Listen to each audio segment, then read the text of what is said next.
Good morning, it's July 1st, we're beginning commissioners meeting.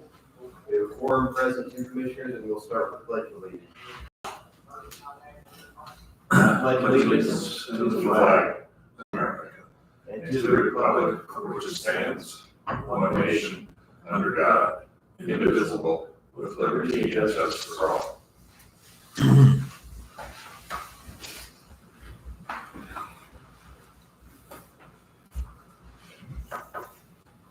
All right, we have the claims against the county, the payroll, and the minutes from the previous meeting. Do you have any changes or additions to any of those? No, I'm good with all three. Okay, I'm gonna move that we approve the payroll first. Okay, second. Okay, all in favor of the motion, say aye. Aye. Aye, motion carries.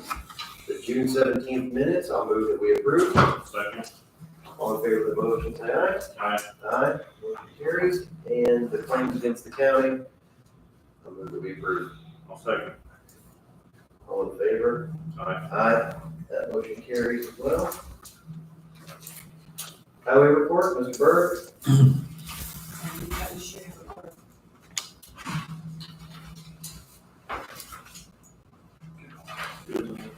While he's handing those out, we do have the monthly report from the clerk of DuBois County Superior and Circuit Courts.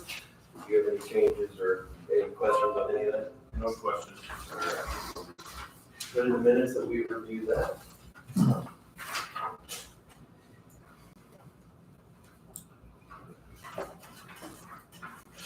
Greg, can you confirm that they're allowed to sign these even if they're not here? Yes. Bring all this back. But we don't have to, right? As long as you've got a quorum signing it, it's fine. If you weren't here, it's fine. You're Well, they're just gonna stay blank. you're just indicating that the minutes were prepared correctly. Good morning. Good morning. First item is a temporary road closure for the Irish Road Bowling. St. Patrick's Celebration is requesting a closure during their annual road bowling event, which will be held on Saturday, September 14th from 1 till 6. Limited use will take place beginning at the address of 5196 North on 700 West and continue south to the intersection of 500 North. And then they're going to turn east and continue to the intersection of 550 West. So with your permission, I'll inform them of your approval. This is something that they've been doing for a long time and successful event for them. I'll move that we approve the temporary road closure for the Irish Road Bowling. I'll second. All in favor? Aye. Aye, motion carries. Thank you. The next one is a request by a landowner to allow a private water line to cross a county road to access property that he owns on the other side of the roadway. Normally with this type of request, the owner is required to sign a letter stating that they're aware of the conditions placed on them if the county commissioners allow the water line under the road. Basically what it's stating is that all work will be done by a licensed contractor. There's field requirements, but this is going to be done as a road bowler by Trenchless Innovations. They're the contractor that's going to be doing the work for them. It's gonna be done by what was that term? Trenchless Innovations. And this is so he can get water to the other side of the road. And there won't be any field requirements there because it is a bore, but he has to mark the location of where that is going across the road, because if we do happen to call it locate, if we're doing some ditch, water lines, drains, field drains. So this is a generic letter, you said, that this stone doesn't apply to him, the stone in the backfill.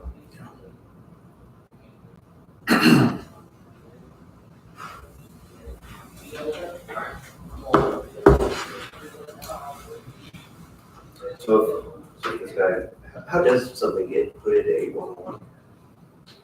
If it is a public utility, a public service utility, they have to register with 811, like the new fiber optics that we're going in, they have to register with 811 and have all of those locations posted. So they send like a digital map or something saying, here's what we're gonna be burying. And then when a locate is called, they're responsible for providing somebody there to mark that location and show you where it's at, so. So this will be recorded, or it already is? Not necessarily recorded, it's just notarized that he understands what he's liable for, so. This goes through, I'll get the contractor signature on it. Because I just worry about in 50 years when somebody else has the place and we go through and do a ditch and we tear it up, will we be able to find that?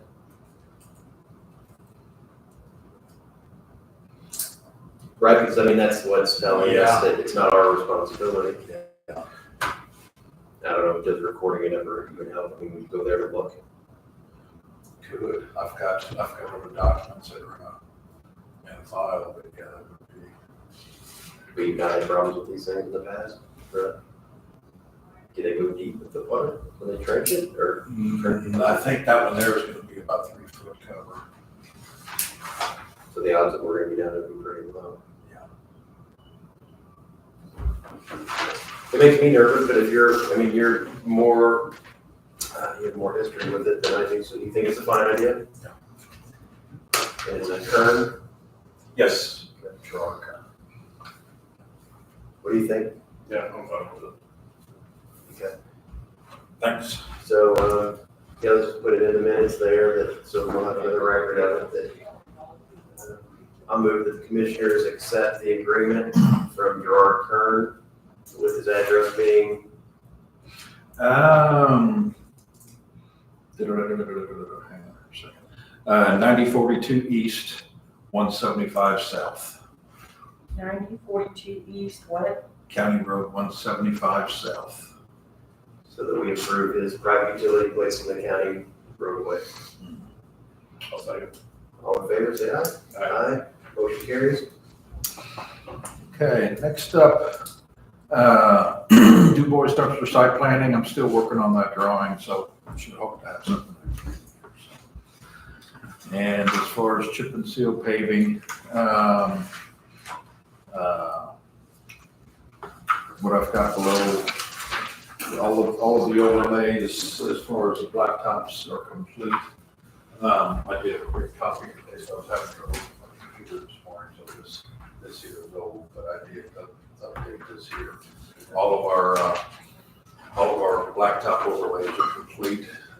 We've got some chip seals, and we've got a couple places that we did dig out or rip, but there's areas longer that needed an overlay just to help protect them and buy some time on them and seal them up, keep the water out. So we're working on those. As we speak, we should be done probably by the end or by the first of next week. That's right, we got a short week this week. So, and then we'll be on patches. So, everything's going good. All right.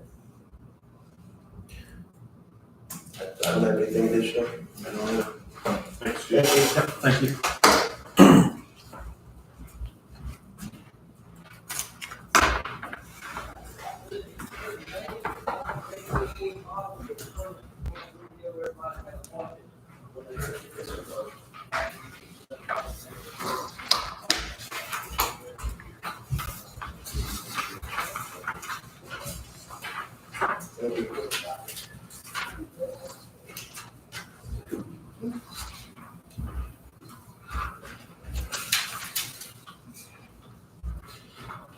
Pretty short today. Paving projects. 2402, 700 North and 200 West. They have started that today. They should have their paving now, so we're gonna start on that one. 2403, which is CNR Construction, 600 West. They started that on Thursday, and they're hoping to have that done on Wednesday. So as they're traveling a little further, it takes them longer to get their asphalt site, but what they're doing is looking good. And then 2404, 15th Street Meridian, that one is done. That was done on Tuesday. So those three in-house projects we got are all done and are moving forward. So good, nice little update there.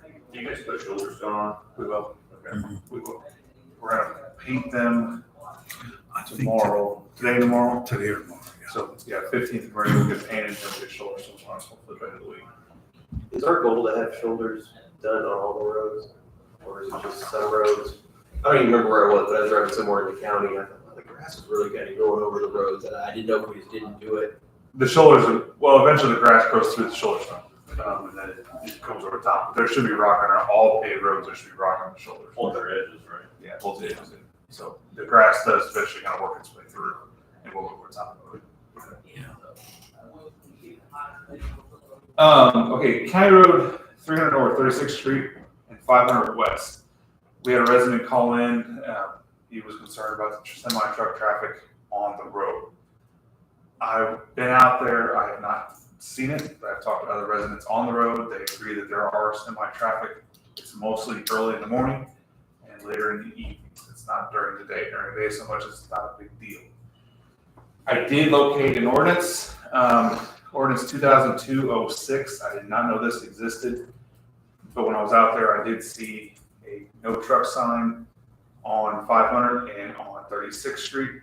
So I knew there had to be something. I didn't know why they put the signs up, so I did some serious digging and I found this ordinance.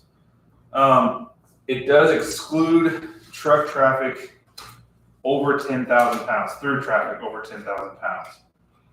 So, I mean, it's there. We have an ordinance from 2002. I sent that to you correctly.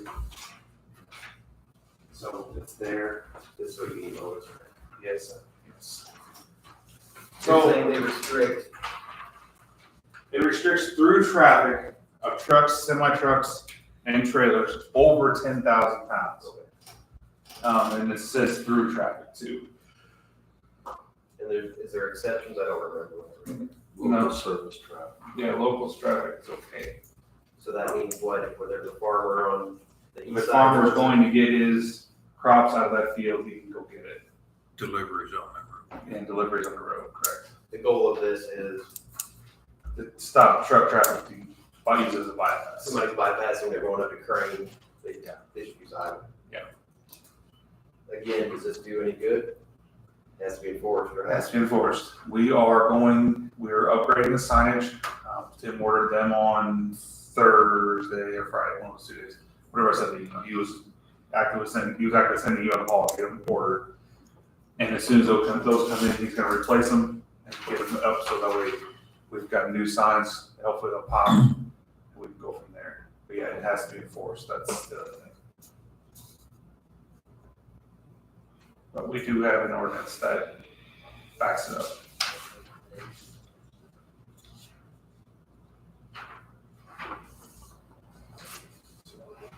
Is that okay with you guys? Didn't they do this a long time ago, took those trucks off that? 2020 years ago. I do remember this. So I did not know this Because people existed. were using that as a shortcut to get through town. And they're starting to do it again. So I guess Walmart will spend more of the trucks going through there a lot in the Schnucks, whatever is up there, grocery store. So, I don't know if this is how this works, but if we have an ordinance or there's a state law that says trucks can't go a certain way, does it get put in the mapping system that directs people? So I would assume that's what semi-use drivers do as well, It's or does it like, just take on the shortest route? it's taking a short route. And if those things were that high tech where it said, well, local rule is you can't go here, so don't. Yeah, I would say it's like anything else. We try to submit it to Google Maps, so they will go nowhere. But truckers don't always know there's a bridge that's too low, or, I mean, they have to know that stuff themselves, that's not. Yeah, that's why the signs are there to notify them. When they see a no through truck sign, they probably shouldn't go down that road. And it could be not just because we don't want to irritate residents, it could be that you're gonna get stuck. It's the same as when I'm pulling my camper, that's 13 foot tall. I see a sign that says 12-foot limit, which I have. Well, I better stop what I'm doing here and get turned around because I can't make it. I gotta look out for signs. Just because my map says I gotta go that way, it doesn't mean I go that way. That makes sense. Makes some truckers have looking at me a little bit too. So, Bridge 254 on San Diego West, piles have been driven. Crew is currently working, getting things ready to go to put on the bridge. This is a short week. They're gonna stay in the shop, get beaten, sandblasted, and painted. And then start next week, they'll start getting bridge poured, get the walls put up. That's all I've got. That works. So, Thank you. anything else from me? Nope. Yep.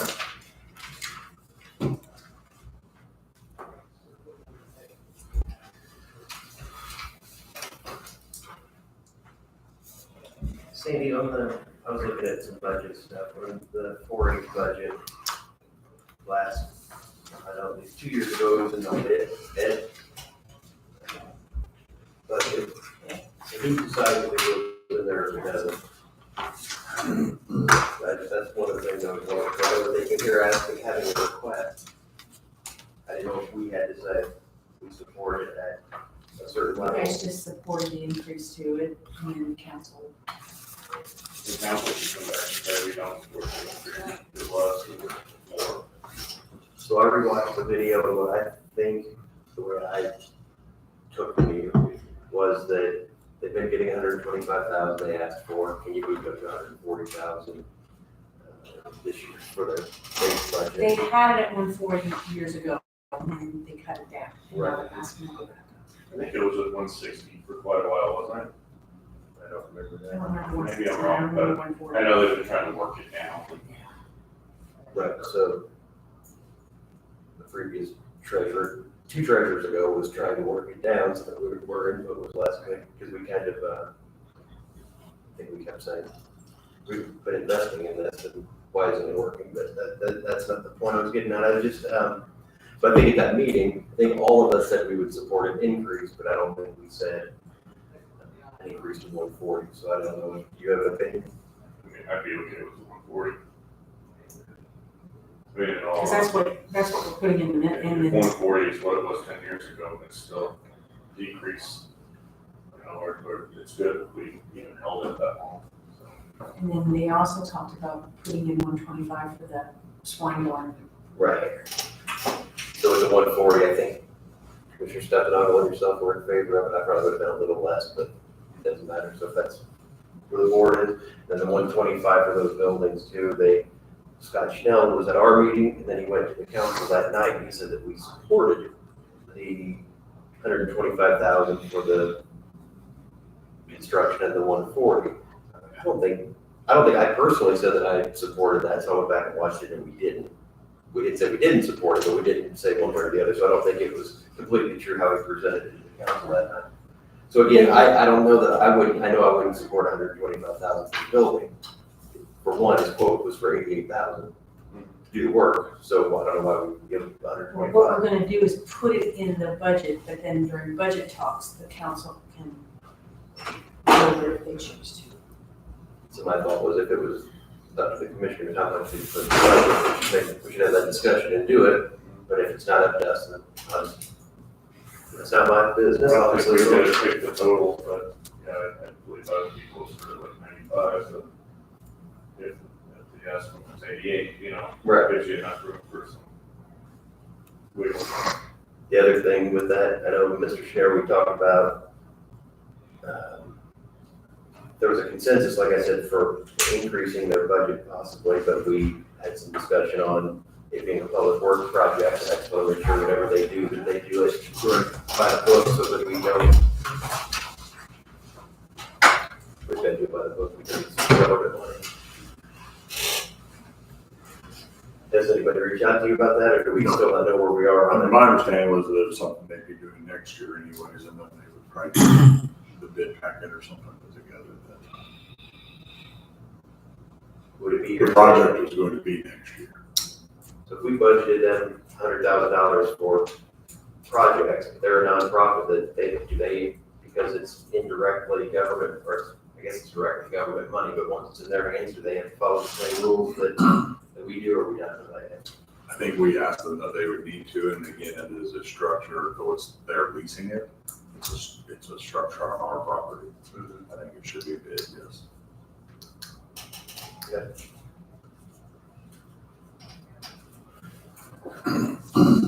Andy, we had a discussion, that we need to do something with the covered bridge certification. I presented, we just have to sign off, but we don't have one. Is there any ideas of Any ideas to build one? build one? Nope, not nothing. Is there any reason to do it other than it would be a interesting touristy kind of thing? Is that the only reason somebody would build it now? Yeah. Is there a reason to have covered bridges? Other than that? That's not real. Aren't these really kind of historic ones that they're trying to preserve? Yeah. Yes, correct. And I think they get maybe money to help. I don't know. They might. I think the last one we had was that Kissing. I mean, we can reconstruct one where we had one before. He said we could reconstruct one where we had one before. Mm-hmm. We could try to take over Madison County as a bridge capital. No, I prefer we didn't. So We're what's gonna do the, that roundabout.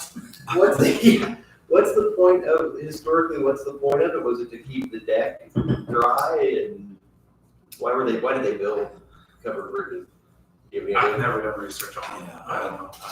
That was That's, always my assumption, but. that's probably a good point, because I think a lot of those were wooden deck right, structures, yeah. but then it seemed like you would have to replace the roof instead of the deck, so like. The roof's not structural, so. That's true. Okay, so I'll move that we certify that Du Bois County does not have any covered bridges. I'll second. All in favor? Aye. Aye. Motion carries. Good morning.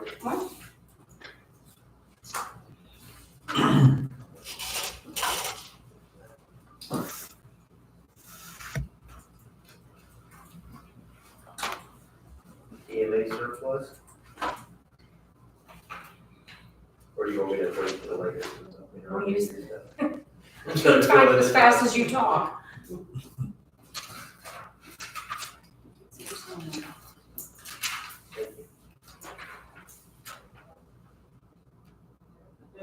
So we have a list of surplus items from the EMA office, and they have now moved to their new office.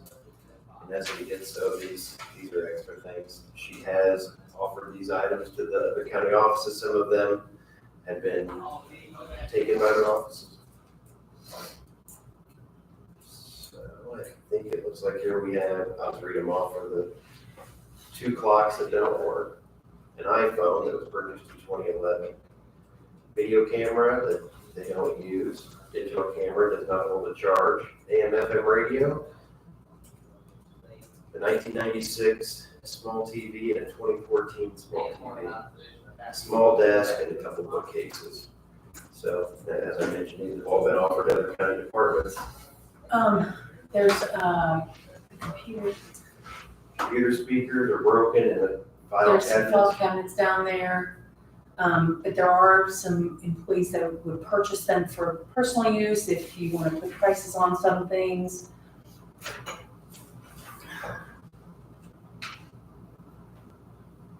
Is this Councilman? This is Alex. I don't know which Alex it is. Okay. We have a couple of them and stuff. The only thing that I've made note of was Mr. Madden, his wife works at a school. He said, "Do my wife have it for the school?" And I said, if the county doesn't have a purpose for it, I don't know if any of these items are those, but I said, if it's going to go from our unit to another government unit, I'd have no problem with that. But, declare these items surplus to be disposed of and removed from the EMA inventory. Second. All in favor? Aye. Motion carries. What about personal?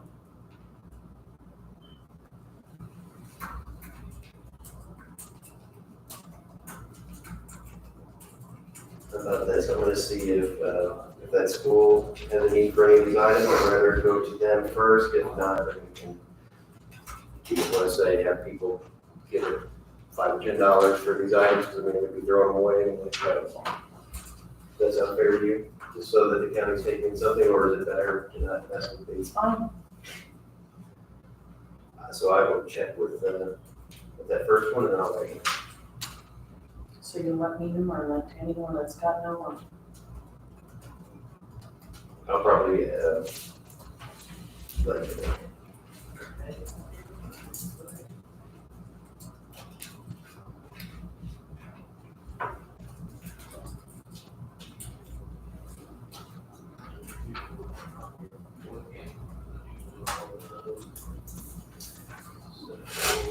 I think we should do this.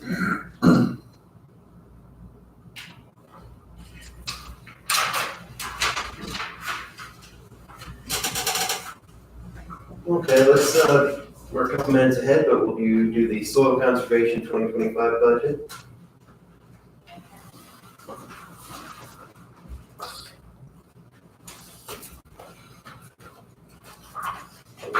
Say who you are for the record, please. Anybody else need? I believe so. Okay, perfect. I am Aubrey Pond, the Executive Director of the Soil and Water Conservation District. Here just to, Do you want me to take a copy for Trace and put it in our folder? Yeah.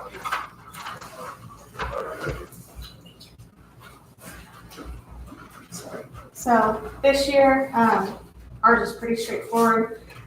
You can see that for the individual personal services, everybody has the 2% increase as suggested, except for our administrative assistant, Veronica Helming. She has done wondrous things for us this year. She's gone above and beyond, and I really feel that it should be rewarded.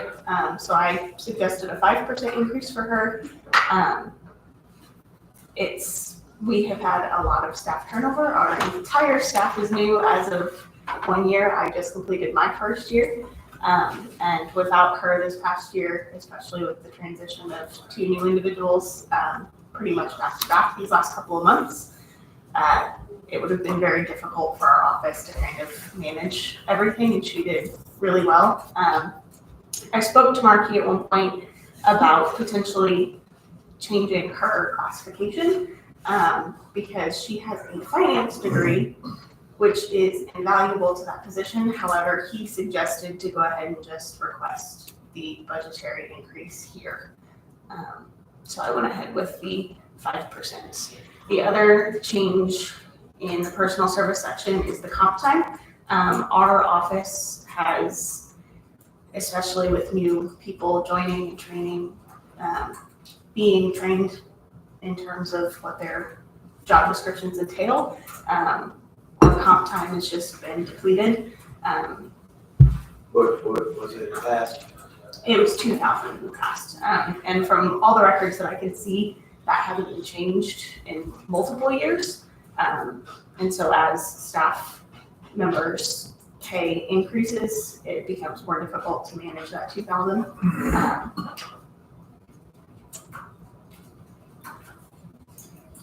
And previously, one individual in the office was mostly utilizing that and wasn't really giving that opportunity to other staff members.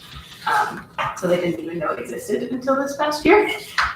So it was that was a little frustrating for some people to find out. And then, So that will be your responsibility to manage it. yes, So, yeah, yeah, so you'll have to be the one on thanks. top of that one. So do you have any problem with adding the 5% pay or the $2,000 addition to the comp time? I mean, ultimately, it's gonna be the council's, so, I really don't. I don't mind, I think I understand the argument that's being made, so. And then the only other change I made on here as of from last year was postage. We spent about $2,000 on postage, and last year we requested $700. And so I just bumped that up to $1,000 to help kind of mitigate some of that cost.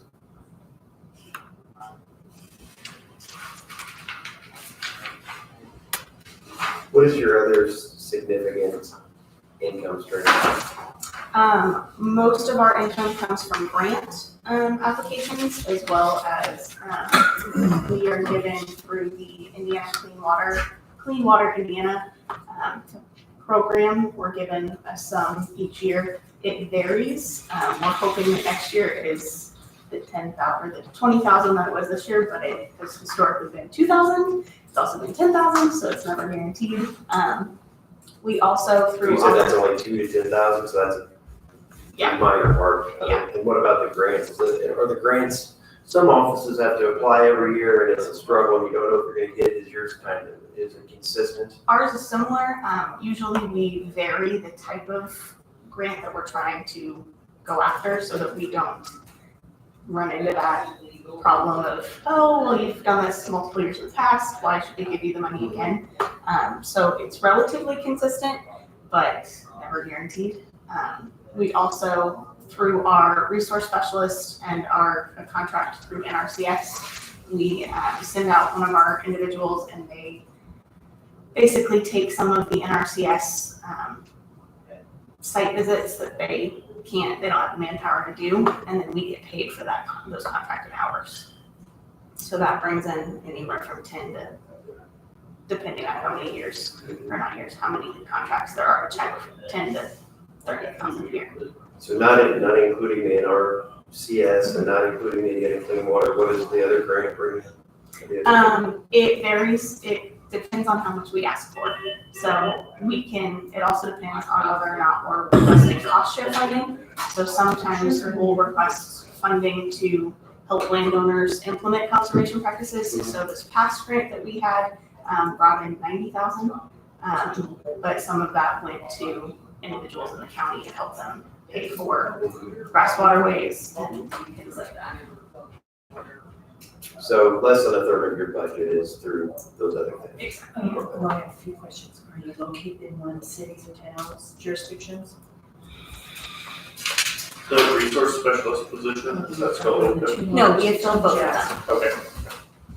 You may need to contact them to find out for sure if you are in Jefferson Hall. So the total amount of your budget is 188,338.46, which is what you think, probably 2% higher than overall, higher than it was the year before, roughly, even if that's kind of last year. Well, if you're not in the city jurisdiction. How do we compare to other neighboring districts? But if you're in the In terms of- In terms of the staff size, the amount of work that we do, So we are very fortunate. We're very supported by both our county officials and our county individuals. Other counties, most of our offices have one, maybe full-time staff member. And so we are relatively fortunate in the fact that we staff 4 individuals full-time. A lot of people are doing our job, all 4 of their jobs as one individual, if not 2. So they're not able to reach nearly as many people as we are. So we also will go up to certain things at the state level because we have the bandwidth to handle it, whereas other counties don't necessarily have that bandwidth. So not only are we implementing more things here in Du Bois County than other areas, we're also able to reach some state level programs. I don't think I have any other questions or comments. So are you okay with moving this forward to the county council for their consideration as is? Right. So am I. So, thank you for presenting. Thank you. I guess I'm not motion to, Okay. because last year you made a motion pending county council approval. So we'll just formalize what we just said. We'll move, I move that we approve sending this budget estimate for West County Soil and Water Conservation District over to the county council. I'll second. All in favor? Aye. Aye. Carried.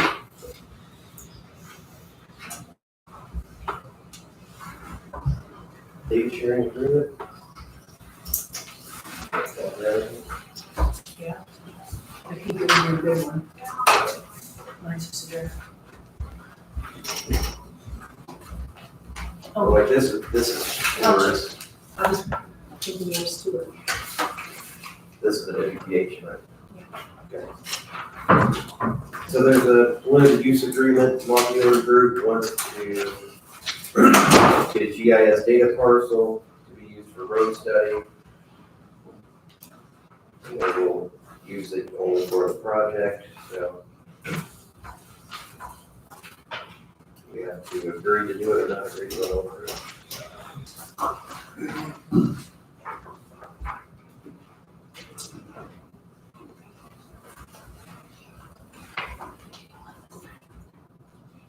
Sure. I'll try it. So I did question why sometimes we get paid to give this information, sometimes we don't, and the answer was that this one is someone doing work on behalf of another government, unit, so we wouldn't get paid for it. If it was Walmart for some reason, or some company, we would Yes, If it's a private company using it for private business, they pay. If it's an entity using it for a municipality or a governmental unit, then they don't have to pay. And if the third thing was, I wrote it down. Like 911 sharing with another 911 group, then they don't have to pay. So, 911 exchange agreement is, right. or utility. Like I said, highway sharing with another entity.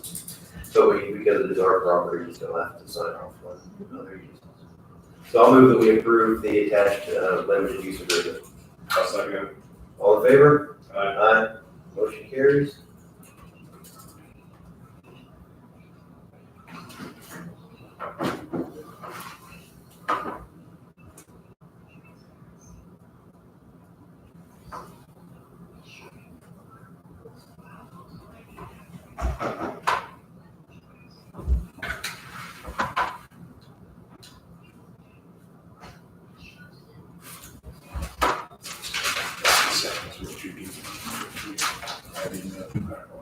Yes. Yeah, there was everybody should approve it. Instead of your full, there's an substitute.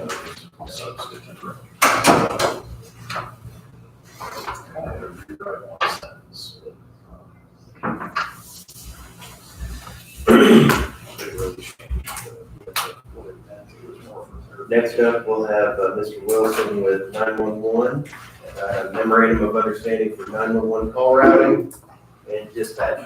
Good morning. Good morning. So our advisory board met last Monday on the MOU as presented. It has to do with call routing, dispatching, backup center, structuring ahead of time, and crafting an MOU that probably should have been in existence for quite a while to put it all on paper. And there are some changes with cellular 911 call routing that will take place at some point from the 911 call routing vendor and the state. Something that the city of Jasper wishes to pursue, and the advisory board voted on and decided that that's the way it should be. I think I don't have a strong opinion one way or the other on the changes. However, the rest of the MOU I feel is overdue and should have been in place probably for many years, and it wasn't. It does change our backup or rollover 911 rollover center from Pike County to the city of Jasper. And just for the people, if anybody's watching, what does that mean? So if we cannot answer all of the 911 calls quickly enough, if they're just continuing to ring, eventually they will roll to another 911 center. Currently, that center is Pike County, Indiana. It's been Pike County, Indiana for quite some time. I think mainly because of previous staffing levels and the working relationship between the two centers was not as strong previously as it is today. So I feel very comfortable that those calls should be routed to a center that's within DuBois County if we have that available. The problem with routing to an adjoining county is they do not know anything about our structure. They don't know anything about our departments. They may not be able to communicate with our units in the field by radio, and they would immediately try to route the call back to us. So if you were here and you called 911, we were too busy to answer the call for whatever reason, large scale disaster, a tornado, something like that, it would roll to Pike. Well, Pike's going to get that call and find out that your situation is in DuBois County, and they're immediately going to try to transfer it back because they're not going to have the awareness that the city of Jasper would. So that cements that in writing. Would for Pike those. County even have the ability to dispatch our fire or dispatch our They would not. ambulance? So it was kind of a. No, but they could provide medical information over the phone. They could make phone calls. There is some benefit that they could do, but what 911 centers have learned, what other 911 centers have learned in large-scale disasters like tornadoes or mass shooting events, when calls roll to another county, it's really pretty ineffective because that other county immediately starts trying to roll them back, and unless they are prepared and able to jump in and be operational, it really doesn't do you any good. So, I think for the public, the important thing about this is the advisory board looked at the way we currently do things. We're always looking at ways to improve the time it takes for emergency response to happen, be it criminal or a health issue. And this is after studying the issue, this will get more people to the right person more quickly. It's still not perfect because we have, sometimes Jasper has to dispatch certain things and the county has to dispatch other things. And sometimes there are transfers between Jasper and the county 911. By doing it this way, a higher percentage of the calls will not have to be transferred. correct. The thought is that the real benefit comes from fewer call transfers between the two centers. Because sometimes it can be frustrating for a person having a terrible day to say, depending on where they are in the county, I'm having this emergency, my friend is bleeding. Okay, I'm gonna transfer you to the county, or I'm gonna transfer you to Jasper. And people don't wanna have to explain that situation. Nobody wants to explain their emergency twice. And there's times where that's still gonna happen. There's still definitely times where there's gonna be call transfers. Medical calls could land at the city of Jasper now, that currently land with us, would get a call transfer. They should happen very quickly. We do always far exceed the acceptable standards for professional organizations on call answering time and call transfer time. Dispatch times, we are evaluated on that, self-evaluated, but also held to that standard by the organization's escaping me right now, the fire insurance rating people. So there are standards from the NFPA, there are standards from a national 911 organization. We always exceed those by a lot. For example, the 90% of the calls should be answered within 10 seconds during your busiest hour.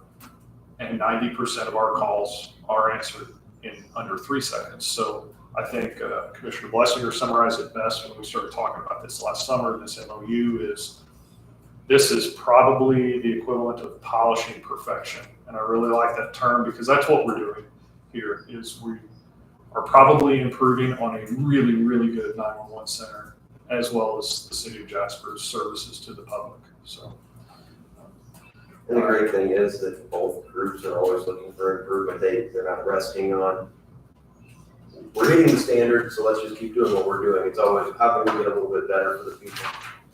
That's been nice. I hope it's a good thing, and if it turns out to not be a good thing, it can also be undone. There are provisions in the MOU on, we do have a review set for the next advisory board meeting to reevaluate how all this is working. Hopefully we have it in place for some months and we can conduct a good evaluation. And if we don't like what's happening on either end, we can change it. Because something unforeseen could happen, we don't know, but with everything that we know today, this is a better way to move forward.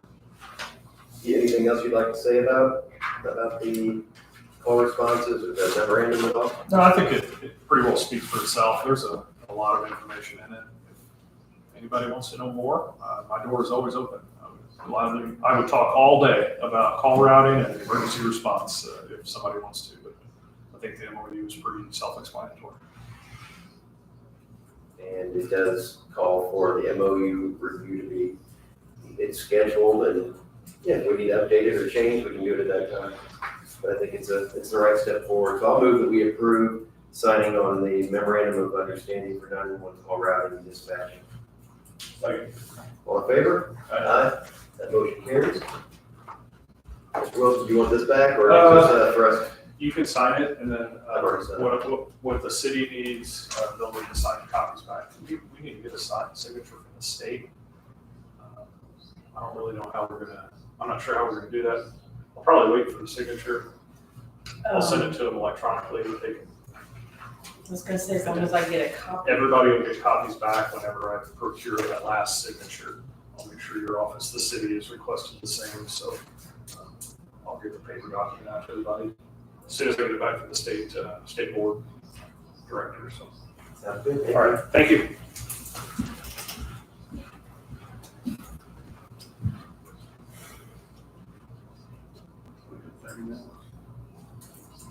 I have a cancellation. Oh, we did? Maybe I don't have the most updated one. I have health department second yet, right? I thought I copied the one off of your latest email. Yeah, that's not it? Okay. So we don't have anything, I always give you guys an updated one on your stuff. I usually put mine as there. There's your call. And I put this one back there. Okay, so that's fine. You want that back up? Actually, did anything else change? So is she not coming into the courthouse use agreement? I'm gonna do it for her. I put it down here. Okay, let's do that first. Courthouse use agreement. We had a couple of items from, it sounds like the Heart of Jasper is making a couple of requests for the Heartland Half Marathon.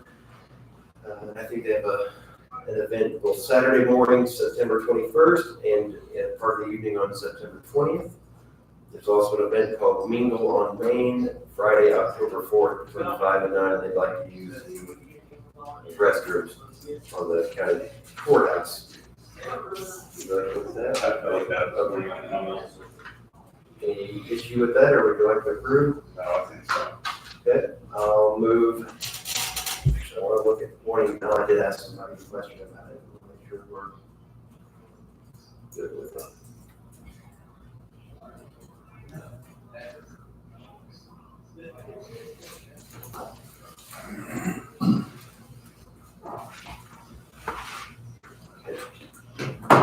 I'll move that we approve the request for the restroom use for September 20th, 21st, and October 4th. A second. All in favor, say aye. Aye. Aye, motion carries.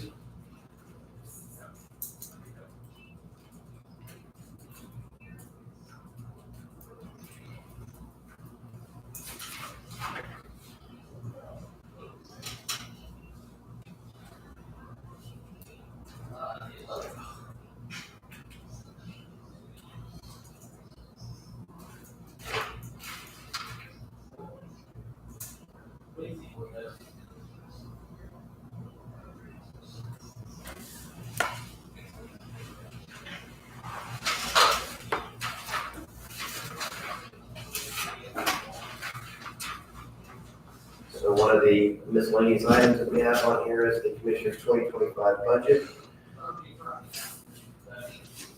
One item that I wanted to bring up for consideration of inclusion is the putting money in the budget for a comprehensive plan for 2025.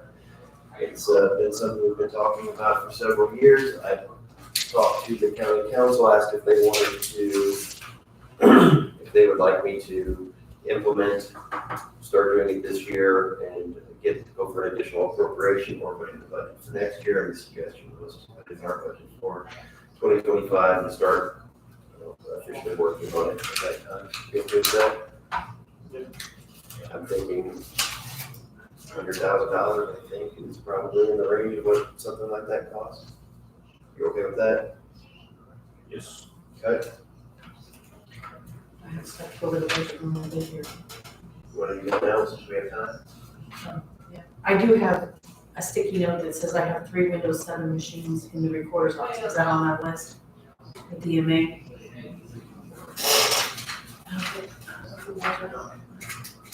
I don't believe it was.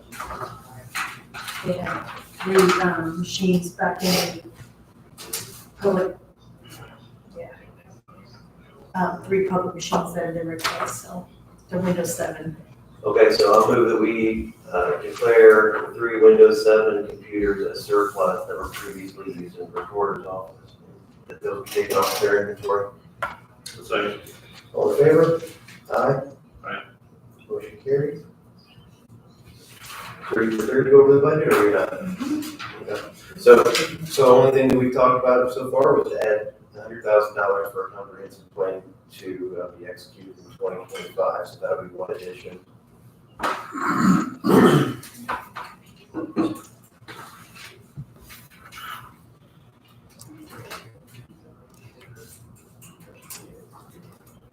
Okay.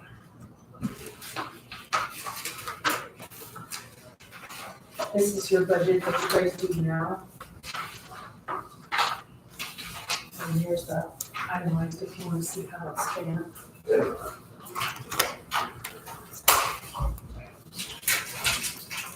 When are these requested to be submitted? Tomorrow. Excellent. Okay, so let's, Mr. Houston, if you're okay with it, we'll just start line item 1, and we will work our way down. How does that sound? So numbers 1, 2, 3, and 4 are the attorney, the 3 commissioners. There's been a suggestion from the county council to add 2% to the wages. I guess I'll start by saying I'm okay with the attorney doing that. Is that okay with you? Yeah. To include that. I don't feel strongly or not strongly about adding it to the rest of us. I'm fine with keeping our wages where they are. That's how We you like feel. to add them because if you're not elected, and the next person wants it, then we have to take cash. That's what they say every year, but I like that reasoning. So, I feel like we're gonna do it for countywide, so we have to make a decision today. So just 2 of us, we would be at an impasse if we did this. So I guess we should agree to just, I guess we'll do it. Records librarian, so we have a $23,320 amount here. That's probably more than what we're gonna need because I think at the meeting you weren't here, possibly, the decision was made that that position is going to go down from full-time right now to 3 days a week for the remainder of the year and 2 days a week part-time next year. So I would assume that that's gonna be considerably more money than we need. So if we had 14 hours a week,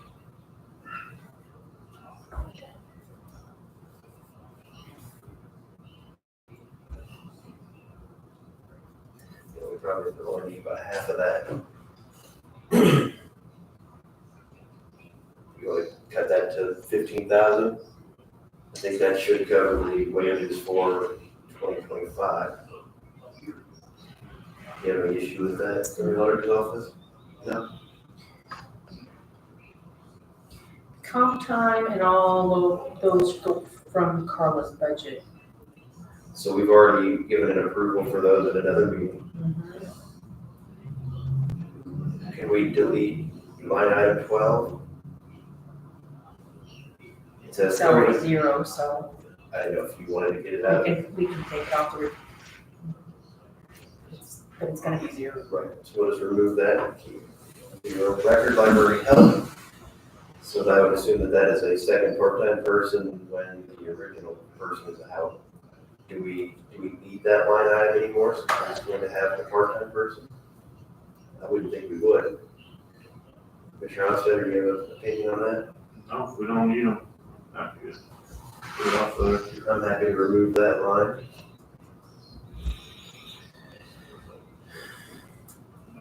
Does kind of feel weird that we're going backwards with the position instead of increasing, so it's kind of a nice change of pace. The social security, the group insurance, the unemployment, the perf, all get calculated after we have all the budgets. Because you guys pay all joint general. How those lines.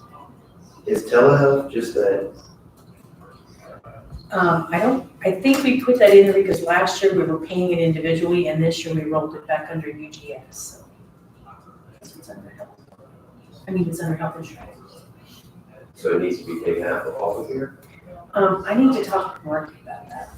Depends how your contract goes at the end of the week when it gets renewed.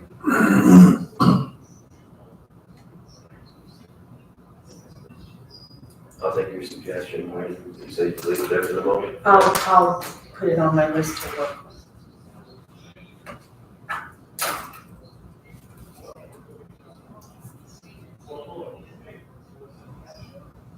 So these year-to-date numbers are through last week, When I printed it. and It's like at least if copy paper isn't something that we equally purchase and spread out. You guys purchase all the copy paper for the county. We buy it in bulk. We usually do it on orders or as needed. And other departments come in and get it from us. So does this amount seem reasonable? I mean, we have more than half of the money left, we're halfway through We the may year. not have purchased our second. That's what I was getting at. quarter, so. You think it seems fine for now? We haven't run a deficit or had to do additional, so I'm okay with that. Okay, so the CSRS, the Older American Center, those two have both come in and we've previously given approval for amounts for those, I believe those both stay static. The next one will be removed because it no longer exists.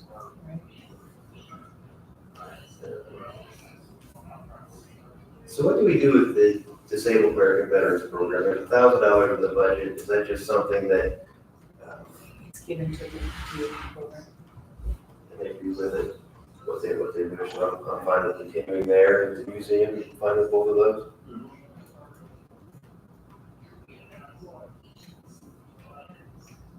And we haven't been a board that uses a lot of the travel.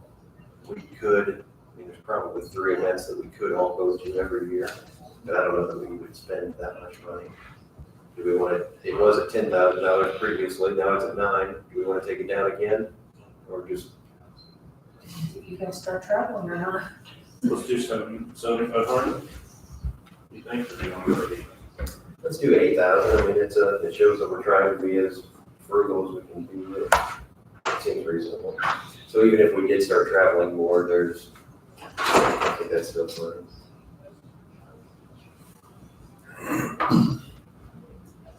And if we want other offices to be frugal, then not just keep inflated budget numbers, and we need to probably do it ourselves. Telephone repair and internet, $28,000. We've expanded about half of that. I'll take your advice. You deal with our technology more often. Does that seem like an amount? It says repair internet, but it's mostly internet.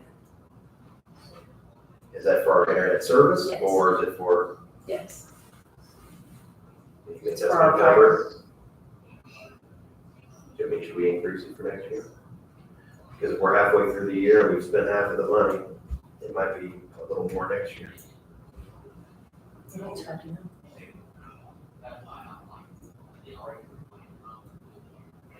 I think we should go 30, you said. It's not like it's a walking around where we can inflate it, or it'll be, wasted, I guess. It just appears that it's going to be, it's not going to be the same price next year as this year, you wouldn't think. Well, I mean, PSCI has been very good with us. And it might not change, but again, it's not like we can pull other things out of that point item, so.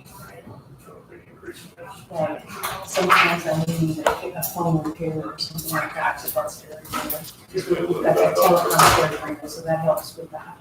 So what about then the next one where it says telephone? That's our phone service, like our carrier service. And we hopefully went to that SIP service, so that's hopefully gonna decrease our phone service. But we haven't seen that yet, we just changed. So there, it appears we have an unexpended amount, which is a significant portion of the budget. Should we, the 2,000 that we raised with the previous 007, should we take it off of 008? Because we were promised savings. So you will make that. Make that 130 and we'll go at 22. I think that would probably still get us in a good spot. Is that okay, Commissioner? That works for me. Postage? Are we using less postage that we can? We do use some less postage, but I do it in increments. When we send out mass mailings, we send out, it just goes in different times of the year. Is there anything we could come down on this? We're halfway through the year and have 75% of the money left. If you want to come in, you could come in. Thoughts? If I need more. Again, it's not like it's gonna get spent on something else, but Right. when they make budget decisions, they make it based on everything that gets turned in, so I still think it's fine to. Let's take the 50. We'll be okay there. Okay.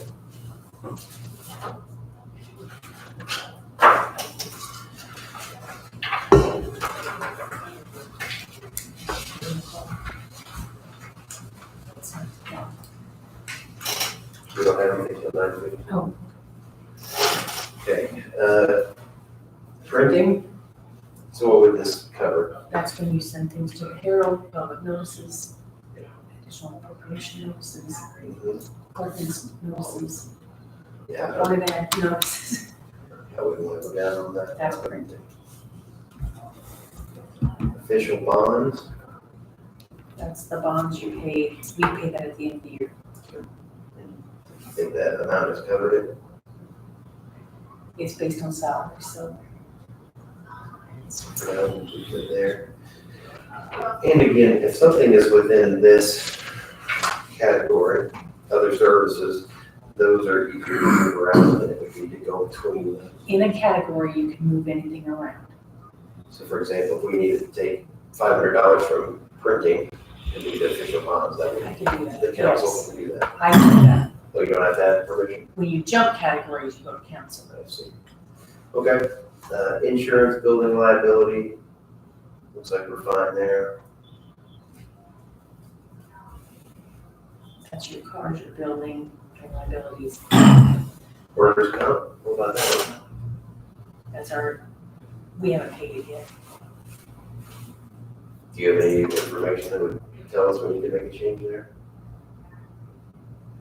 Not as of today. Okay. Ordinance violation enforcement, so I believe a couple of years ago, we had 40,000 in it, it went down to 30 last year. It's something we hope we never use. This is the money that we did on that house cleanup. How much was that again? Right 30. there. It's right there. Okay, I just wanted to make sure that was it. So I drove out there and looked at that house yesterday, what is the status, has the foreclosure sale sold? It's on the sheriff's. Do you know what the selling price was? Was it sufficient to cover all of the debts on the home?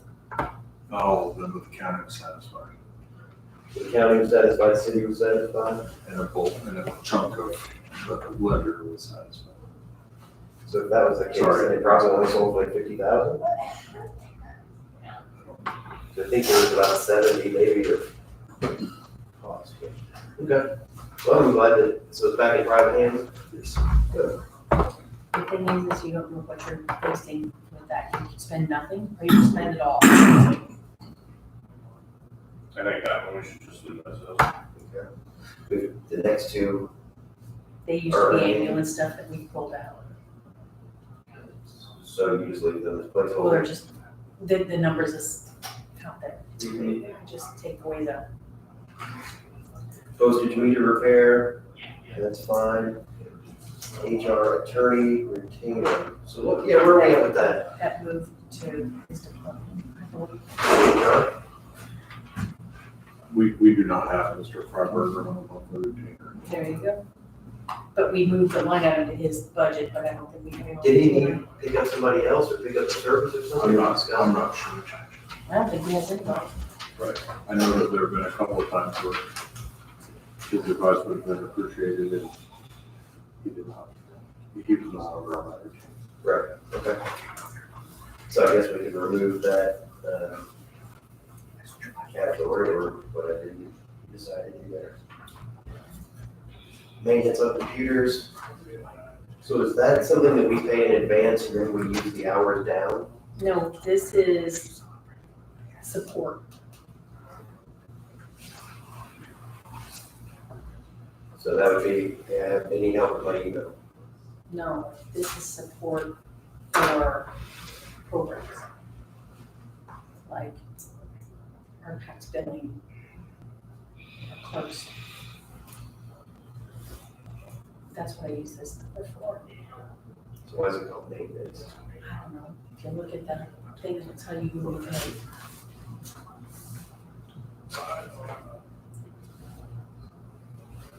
Or some of the licensing, and it's just always been called that, I don't know why.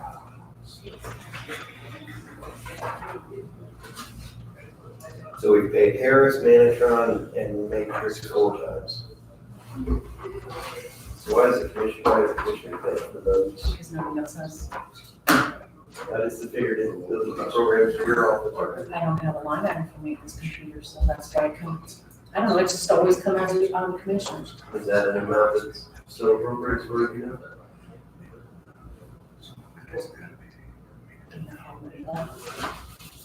Licensing is at the end of the year, so. But support comes at the beginning of the year, so. Okay, so keep it as is. Is that okay with Maybe you? more, I'll ask. How about this, because we do have, some folks here, maybe we can just put a pause on this and come back to it. That way we don't keep waiting on it. They probably don't care to hear about us having the budget. Also, for the highway folks, do we need both of them to stick around? I mean, I don't think there's anything else on the agenda. But if you guys want to head out, you're welcome to, unless there's something else you need to bring to the meeting. Like turn the computer thing, Okay. so we can make sure we're actually recording. I'm fine with that. Did you hear that, Brandon? Yeah, thank you.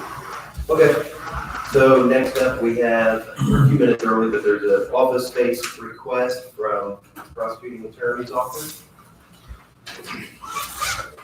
I believe everybody knows me, but I'm Evan Bishra, I'm the chief deputy. Ms. Schrader, sorry she couldn't be here this morning. So I guess it's our request at this point in time that the prosecutor's office be allowed to utilize the conference area and the office in the basement on a full-time basis. Apparently this was brought up at the last meeting, but we weren't able to be here. And it was decided that the basement would be a meeting space and put on the calendar. For our purposes, that probably wouldn't work. We have impromptu meetings, other meetings in which we need private space.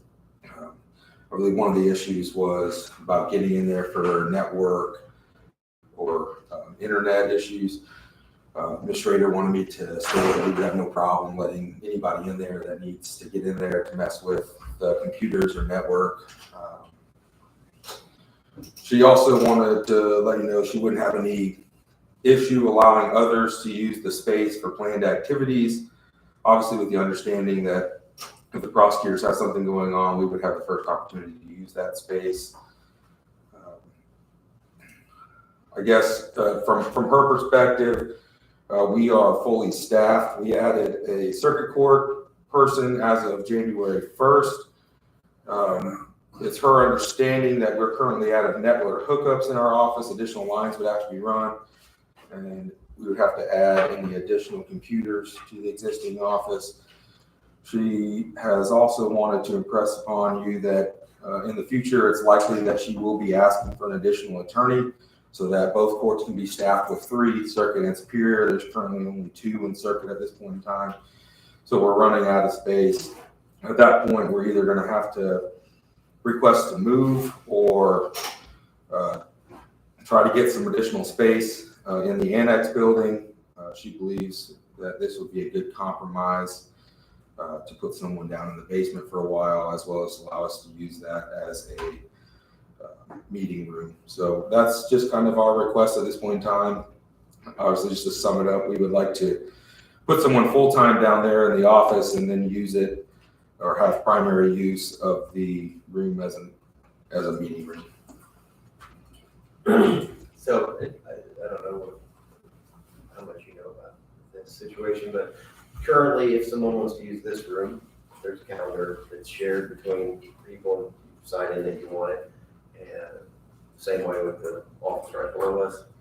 Sometimes I know that they've been in here doing depositions or something, and I've walked in, so they get interrupted sometimes, and then there's other times where one group is using it and they need it, or there's voting going on downstairs, somebody's using it, they don't have the place to go. So I think when I talk to the prosecutor, they think it would be, of course, it would be more convenient for them if they just had a place that was always open for theirs, for them to use. So my initial thought last time was, let's just put this on the shared rotation like the rest of them. And she said that that they also want to use the office that's down there with previously Tammy's office. Will it be for the investigator? I believe that's the plan right now, is for the investigator to go down there. So one of the if the investigator, I would approve it for the investigator, because I think he sometimes is working, as are the attorneys, I assume, working on sensitive information, things that aren't, that even other coworkers don't need to see, and he could do his work in a more private setting. He's sharing an office with someone now.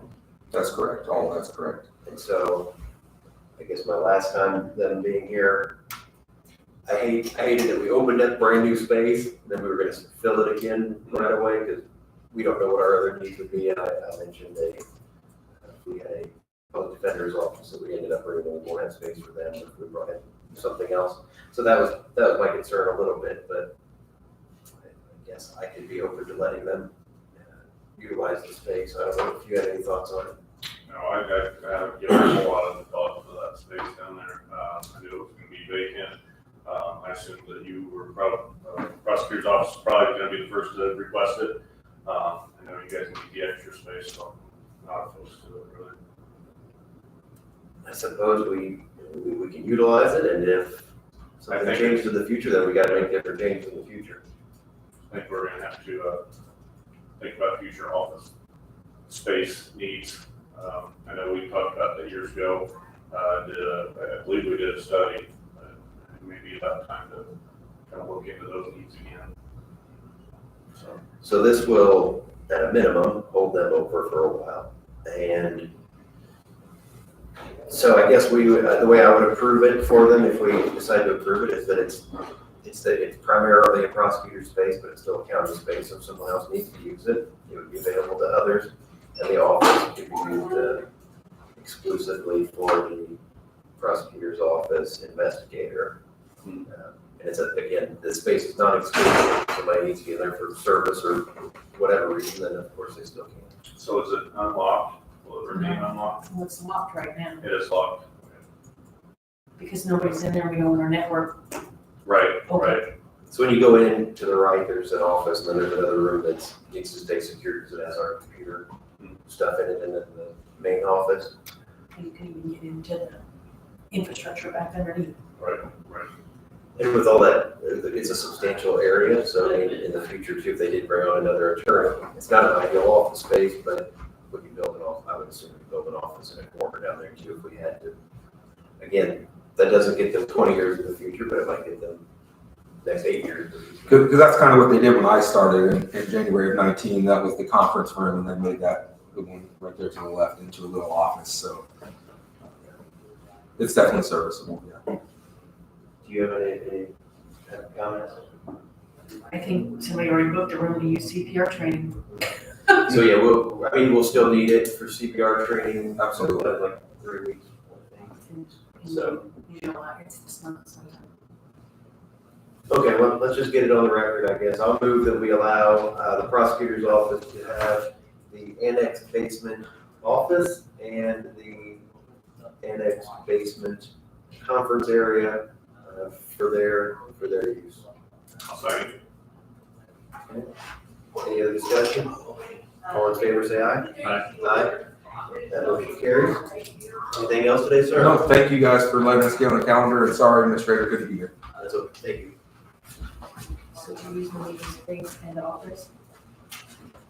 Right, so the conference area would be primarily for their use, but so we could make note that it's not exclusive, so if the sheriff's department needed it, or the auditor's office needed it, or if we did, that other people could make use of it, but it's primarily going to be. The office is, The office is theirs, got the meeting space is it. primarily theirs, but it's not exclusive. So I think the lines and stuff are already there. He should be able to just take his phone downstairs and it should just work down there. Okay, I'm gonna use the restroom, then we'll come back and talk about sheriff's department issues.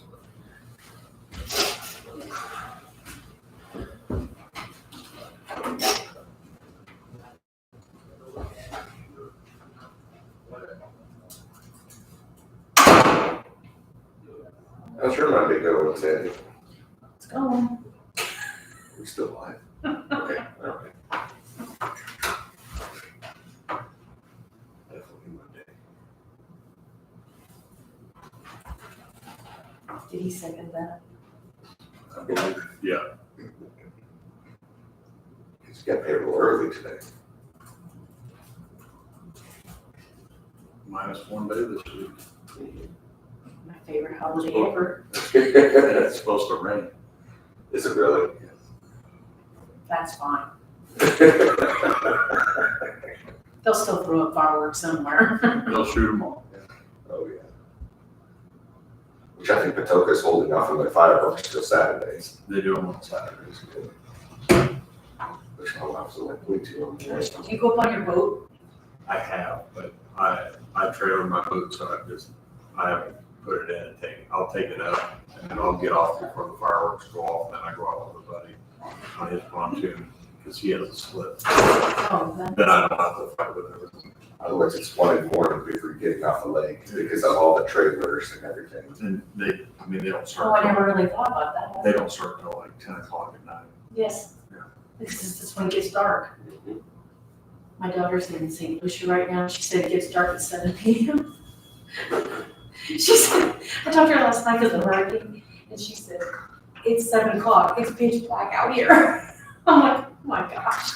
I'm trying to do it dark for 3 more hours. You're arguing with the kids, go to bed. They're still lying outside. I'm like, I don't care, go to bed. Kids are living the best summer.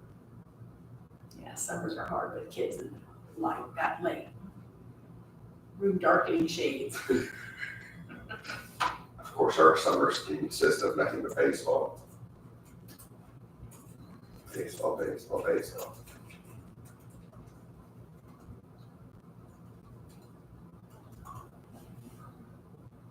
Done a lot of that. Well, did a lot of volleyball. I was in Florida just a couple weeks ago for volleyball. I think that'd be fun. Let's go to Florida. It's Orlando. Huh? Orlando's fun, but it's in the middle and it's hot. But it was hotter here than it was there. It was 2 weeks ago. So it was fun. Before I started Hunter PD, I was actually gonna go work on an Orlando PD. And we're down there doing all the testing and everything. I didn't realize how bad Orlando is. If you go outside, like the main area, the cab driver's like, you're staying here. I'm like, why? He said, no other cab will pick you up here. I'm like, okay. At night, I make sure my room was like locked. You could hear screaming, gunshots down there. I'm like, I get it now. Whenever I told the guys, some of the guys I tested, because we went to test early in the morning the next day, they're like, oh, were you saying, no, I'm sitting. He's like, you are? I'm like, how is everybody freaking out? Like, apparently it's one part of town. Yeah. And again, like, he took me with him and drove around Orlando and stuff. I was like, holy crap, I didn't realize how bad it was. But I was like, yeah, we'll stick around Jasper for a little bit. We don't see the, we're by the convention center or theme park, right? You know, so I don't, we got close one night. We went to dinner over a big group, so it had to accommodate 30 people. And this place said it was just open seating. It was a Monday night. We drove through a couple areas, like, it's interesting. The restaurant was great. It's a nice place on the weekend. So getting there was, Did you try that? No. Repacking? no. That's just,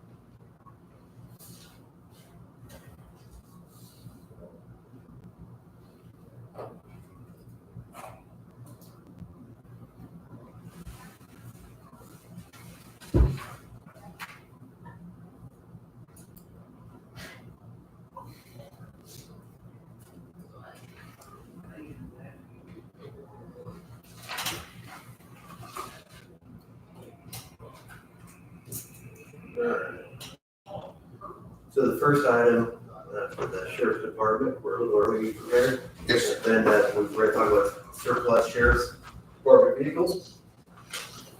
So about a month ago, we had opportunity to trade these vehicles in. The offer that they were giving was, seemed pretty low, and the sheriff decided that we'd probably find other ways to dispose of them and either help another governmental unit or potentially earn more money for the county selling them in a different way.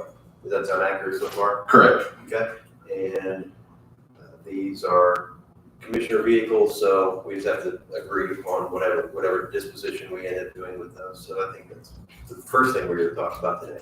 Correct. So here, about 4 weeks ago, we bought 4 vehicles from John Jones in Salem. We started going with them because they essentially buy fleets for law enforcement. They get the state bid and they buy in quantity. So here a few years ago, during COVID and everything, where we couldn't get out of heavy vehicles or anything, we started going with them. Unfortunately, ever since then, the communication with them and I has broken down a little bit, where we're not on the same page anymore. There are certain things that they've changed to make it impossible for us almost to do business with them. Again, the trading bids that came in back from them were extremely low. On top of that, they requested that all the equipment stay on the vehicles. Sometimes that equipment can be worth $70,000 just by themselves, depending on the age of the vehicle. If we have repurposed that light bar or that radar or any of the lights in it, typically when we So they wanted to keep the technology and not just like the everything, they want to keep everything except I told them we were keeping our radios and body worn. Because body worn on each vehicle is worth $10,000. That's how much we pay for them, and then radios can be from $2,000 to $5,000. So they said they didn't want the vehicles stripped down, so they wanted the vehicles as whole without those 2 pieces of equipment. And again, they're bidding at these prices. And honestly, I was upset about it. The Explorer 2017, you want me to go over prices or value that they gave us? What about it? Do you want me to? Yeah, we can go through the whole thing, it's fine. So for a 2017 Ford Explorer with 100,000 miles, they offered $3,000. For a 2019 Charger with 91,000 miles, they offered $4,000. For a 2019 Charger with 85,000 miles, they offered $4,000. And for a Dodge Charger 2000 with 70,000 miles, they offered $5,000. Again, this is fully equipped vehicle where they could turn around and sell it to another department for $10,000, $15,000 essentially. So I wasn't comfortable in that trade. I didn't think it was in the county's benefit to do that. So instead, I wanted to explore and possibly help other local agencies with selling the vehicles fully outfitted, but to other departments that would benefit from it. Scott County reached out to the sheriff, and they did offer $5,500 for the 2000 Dodge Charger that's got 70,000 miles, which is $500 more than what John Jones' bid was. This morning, I just got off the phone with Washington Chrysler, and they did put in a bid for those 3 vehicles. And this is going to be fully stripped, which means we get to keep all the equipment. They just get the vehicle. You're saying the other 3, not the. Correct, not to Scott County. Since we committed to Scott County, I think we need to keep our word and go ahead and sell that to them. And again, it's going to help their community and our citizens in Indiana. So for the Ford Explorer 2017, they offered $6,500, which is double what John Jones offered. For the 2019 Charger, 91,000 miles, they offered $7,000. And for the 2019 Charger with 85,000 miles, they offered $7,500. So essentially, it's almost Without our equipment. without our equipment. Can you tell me whenever we take, so a police vehicle, there's like the number one thing that I'm thinking of is there's a separation between the driver, the deputy, and the person in the back of the car, right? Correct. Cage of some sort. So when you remove that, what does it leave the vehicle looking like? The same. You might see some holes in up because you do have to bolt the whole base and structure of it into the vehicle. So you will have little holes on top, which automatically, that's why police vehicles are so much worth less than what a normal vehicle would be, a civilian vehicle. Again, they also have holes for where the lights go, the light bar, and everything else. But if I was to own one as a private citizen that I bought from John Jones after they bought it from us. Mhm. I mean, will water come in? or- No, they go through and plug everything in. And actually, our guy that decommissions the vehicle, he'll go in and plug all those holes and everything to make sure that the vehicle's not compromised with water, snow, anything could come into it. So it's gonna be a vehicle that's still in average condition. Average condition, correct. Yeah, I mean, it won't be good condition or very good condition, but it'll be It's a usable police vehicle, that correct. has some cosmetic things that are different. Of course, if you take because we de-stripe them as well. Of course, you're gonna have the paint fade from behind the sticker. It's kind of like when you move a sofa, you see, hey, everything looks pretty under there, but everything's not. Same thing with the vehicles as well. And Mr. Chair, are we able to sell these vehicles to a dealer without putting it out to the public? And so for one, my first thought was, well, we could have traded them in, that would have been allowable at a certain value as part of that transaction. But I didn't know if, now that we're not doing that, if there's some other process we need to go There through. we could seek quotes or invite quotes and bids, and basically sell it to the highest bidder, quoter, was one of the options. I don't know if you reached out to any other entity besides. I did reach out so I started an email chain with all the chief deputies from the state of Indiana from our last conference. And I reached out to all of them, and I believe Scott County was the only one that reached out back, wanting one of the vehicles. There's some interest, but never fully developed or anything. So I mean, I think we're fine with the Scott County vehicle. We just have to sign up an agreement between the two of them. So would you be okay selling the one vehicle to Scott County? So I think we're fine on that one. It's the other three that I'm worried about, because what I'm getting at is, what if Ublors or Rux or somebody here says, we would have given you $100 more for each one of those. And so I guess the process I would assume that we should do is kind of stinks, because we've already gotten these values in the public. But But to solicit that information from other dealers, what they would be willing to offer aside from just the one. I know it's complicated, and I'd rather not have to do it either, but I think that's what we're supposed to Can we do. do like sealed bid, make that our floor, sealed bid above 6,500? You can solicit sealed bids, which is what we did with highway department equipment. Yeah, we saw that truck from highway department with that blown engine.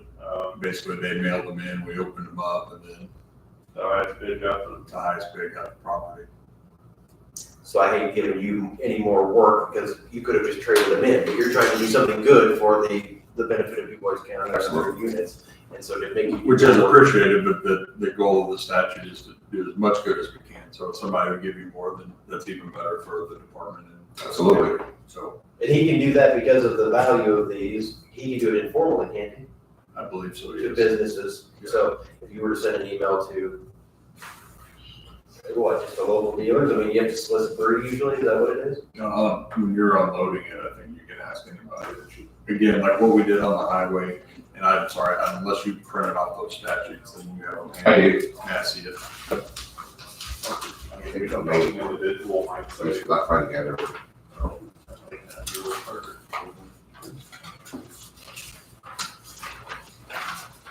So we can do it without advertising if the value is less than $1,000. Otherwise, it would be sale at a public sale or by sealed bids. I think were the options that were sent out there. So I think we could solicit the sealed bids from different dealerships. And To Commissioner's point, I'm do sorry. we need to make it so that Sandy can buy it, you can buy it, the public can buy it too? We can do that. That's what was done with the highway equipment. Basically, it's just advertised. And I believe a private citizen purchased one of the vehicles. If I recall. We did with community corrections We did it with them as well, yes. for a van, or, Mhm. again, we got Maybe that's what I was thinking of, yeah. double of what we expected. So how about this, let's start with the Charger 2019.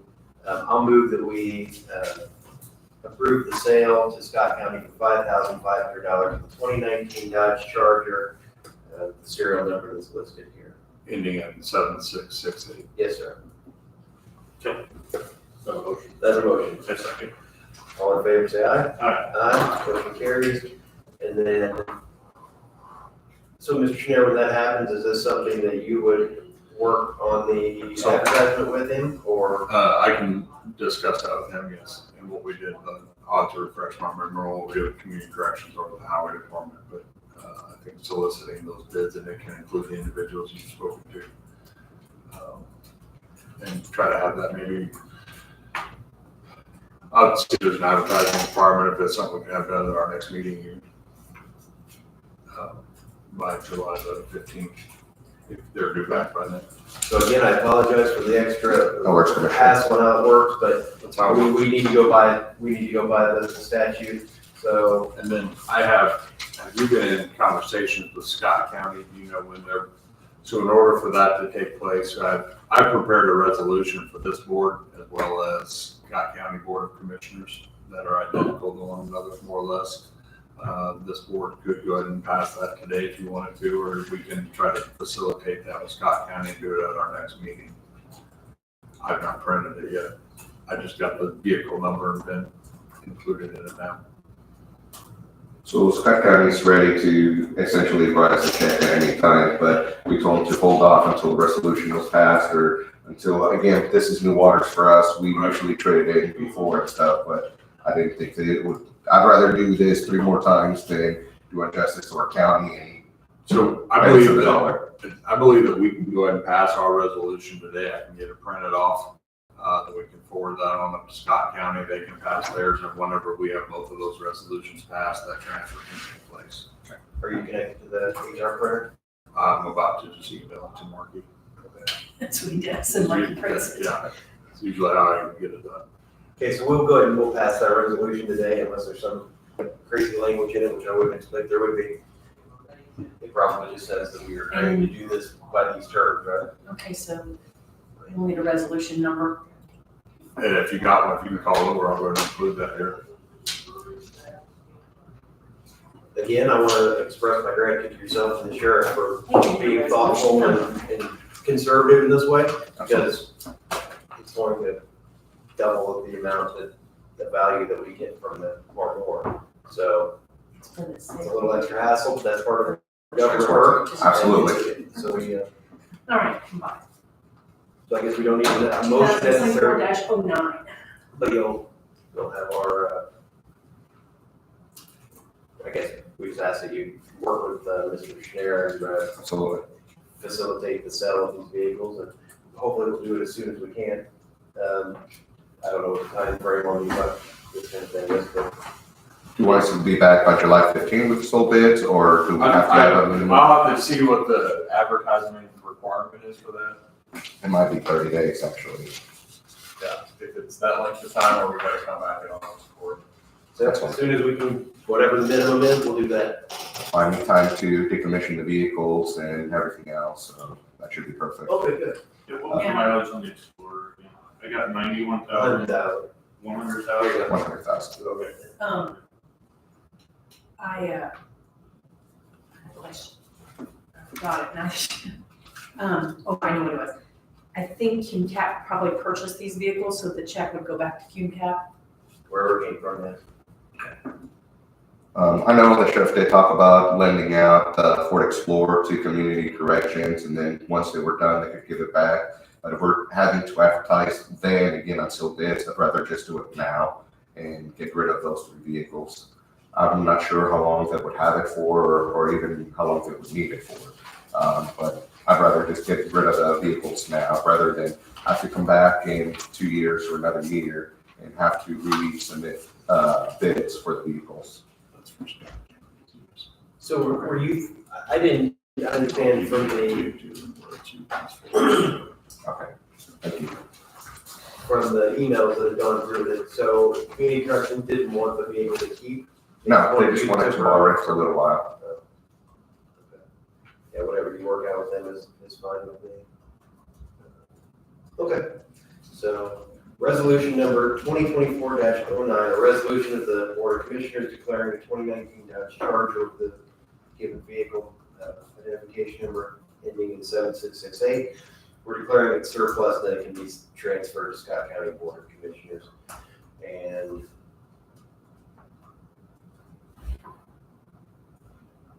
It says what the vehicle is, it says the amount of the money, and that there are no other conditions or warranties attached, and that Scott County will execute a similar document. I'll move that we approve resolution number 2024-09. I'll second. All in favor, say aye. Aye. Aye. Motion carries. Need a signature.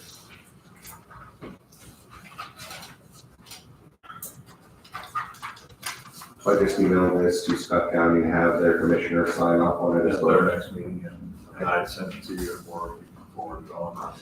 The they document need- says ours and theirs are the same document. So go to the second one. Thank you.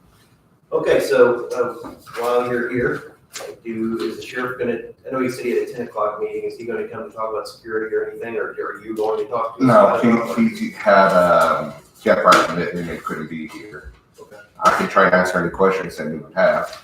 So I think you're current on where we are with the security situation with the hiring meeting. So at the last meeting, we,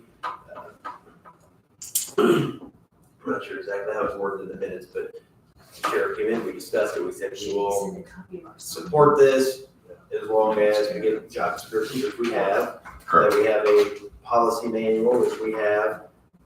We discussed the pay, the hour, some of those things. I believe all of those issues have been hashed out.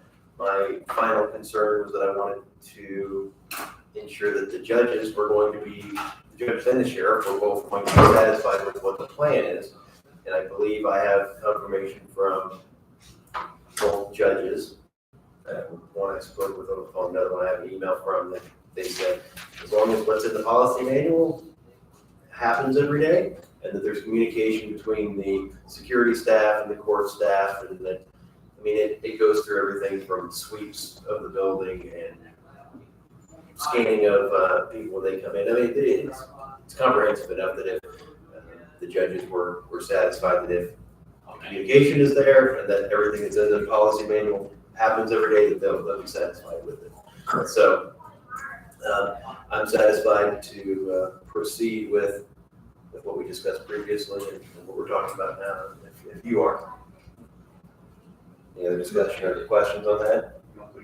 Is there anything else that the Sheriff's Department wanted to bring up to the public or the board before we get from that? No, I think everything's been set out and outlined and everything, so I think we're just asking for approval for those two additional positions.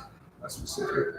The only other issue or hiccup that can come up is that we don't get the grant, so we don't have the $60,000 to $80,000 worth of equipment that we're going to use for security, but I guess we'll have to take care of that if and when that happens or it doesn't happen. Sure. So,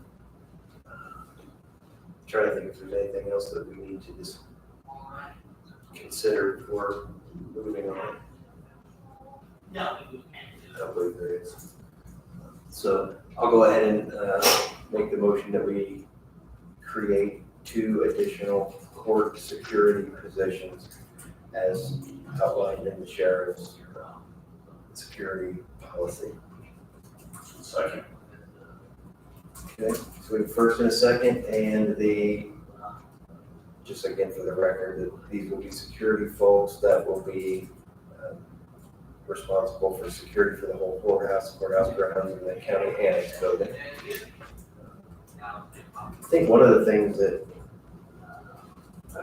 I thought about and maybe discussed with other people is one of the reasons we're hiring 2 additional people is that there are times when people are sick, on vacation, have death in the family or something. And in the current situation, that would leave us with a single person, and we wouldn't be able to do that. We wouldn't be able to function. The security matters wouldn't be able to function.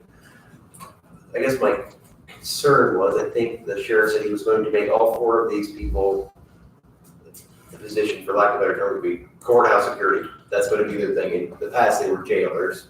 Correct. That's similar. They're gonna be their own entity, essentially the courthouse security, kind of like the SROs. And they're gonna follow the schedule of the courthouse. So let's say like on Wednesday or Thursday, 4th of July, instead of pulling them out and have them come and work at the jail as jail officers, we're just gonna have them follow the schedule of the courthouse. And on 4th of July, if the courthouse is closed, then they're off as well. These are going to be 40-hour people. They're going to be Correct. staggered so that we have people here before the employees are here, we have people here after the employees are leaving. Correct. And I think it'll make for a more secure facility and working better for the public and for the staff. So then it will be M-Pool or C-Pool or how, We've discussed it with, or I've discussed it with marketing, I think the sheriff's department has as well, and he has that information on that positive, what they came or up with. for the minutes? Because you guys said the wage classification.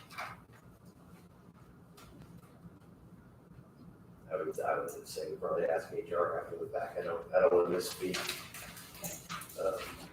So my concern was, should, initially whenever I heard that plan, and like that makes sense, and I think that would take care of some of the concerns of somebody saying, oh, what if they need them and something else, they're gonna pull them out, or what if, and so I think it was determined to go this way so that concern wouldn't be there anymore, because they're only going to work here. Correct. The concern I have is having, there's some Fridays where say a judge is on vacation, one of them, and the other judge is in another county doing some work. And we have a very light number of employees in the office. What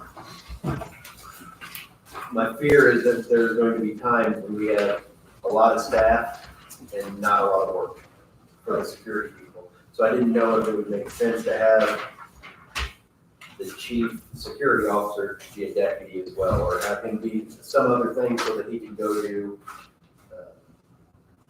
service, or he could go, there could be other work that they would do. I just have a fear that there's going to be times each month where we're gonna have 4 people secure for security, and there won't be enough work for 4 people. We have people sit around board, and I think other staff will see that and say, why do they have Security Officer Smith sitting around doing nothing?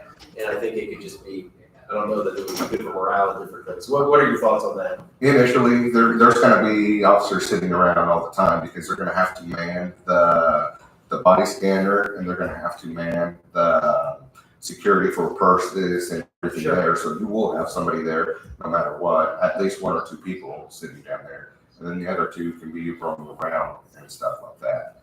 So I can say we can operate with a minimum of 2 or 3, but not any less than that. If we make the 4th one a deputy to do this, I feel like it takes away from the position itself. We want the main focus to be the security of that building, the annex building. And on those days that are slower, they can maybe go around and talk to other officers. What makes you feel safe? What doesn't make you feel safe? And just kind of, it's going to be a developing position, I think, as we go further. Again, it's new untested waters for us as well, and it can develop more with time, as we know. So I hate to commit to that right now without the unknown of what's going to happen with those 4 positions, as how they're going to develop themselves and everything. So I hate to put that right now. I know Mike used to do stuff with like making sure the AEDs were up to date. The first aid kits were up to date. That's things Mike did. Would that be something that maybe they could? Correct, and I think equipment, training, there's going to be several things that can keep you busy. And again, there might be some days that you do have 4 officers in the courthouse where both judges are out and everything. But again, they have the whole courthouse and they have the annex building. So they can make themselves busy some way or another. Yep, I just hope that if we find out that the need was really 3, or the need was really something else, I would support saying, oh, if it turns out that we can get by with doing it with 3, you guys have needs in other areas, we can reevaluate and say, take one of those people and have them be a deputy, or have them be a jailer, or wherever it is. Just, it's like you said, it's new. We'll continue to evaluate it. Because I do think that people are going to say, oh my gosh, this person. There's going to be times where I think people are going to. They're not going to notice when you're at your busiest. They're going to notice when you're not. Correct, and that's the thing. Like I said, it's like a known saying: officers drive too fast, but then whenever the people call, they don't get there fast enough. Or again, in the courthouse, might be, and again, I don't know this. Like, there's too many officers sitting around. But if a situation happens, there wasn't an officer. Where were they? So again, we're on a never winning basis, so we're used to that and we're okay with that. again, the officers will assess what their needs are at the courthouse and hopefully they're enough. And again, if we see something, we can always adjust, as this positions are developed. And I've always thought too, if we had the 2 people working the front door and person roaming and one person going in the courtroom, I think that would make everyone feel and actually be more secure. Correct. We don't have any issues, so.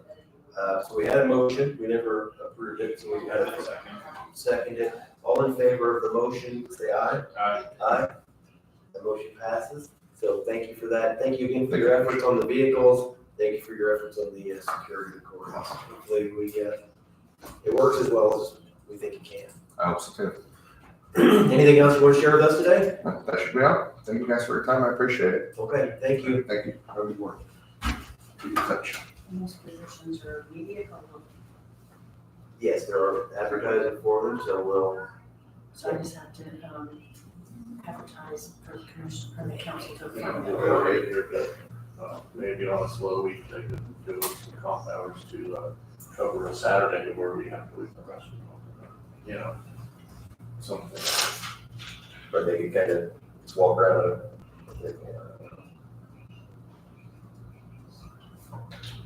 Again, I think if we all work together, we have good people working at the sheriff's department, good people in the courthouse, and work together, we can try to manage a lot of that. Okay, so where are we at now? Back to the budget. Oh, I didn't get to tell him that I'll scan this one. Oh, do we need to?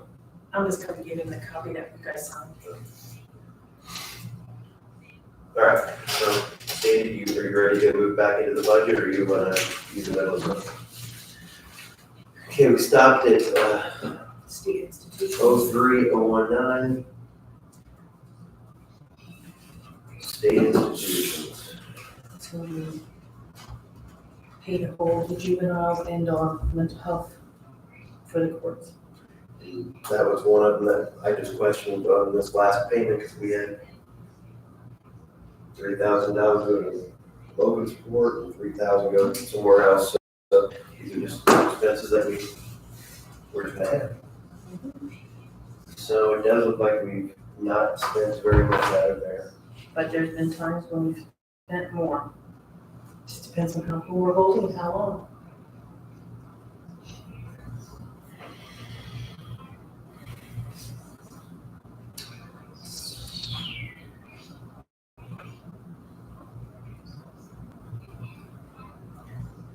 Part of me wants to take that down a little bit, but then I am worried that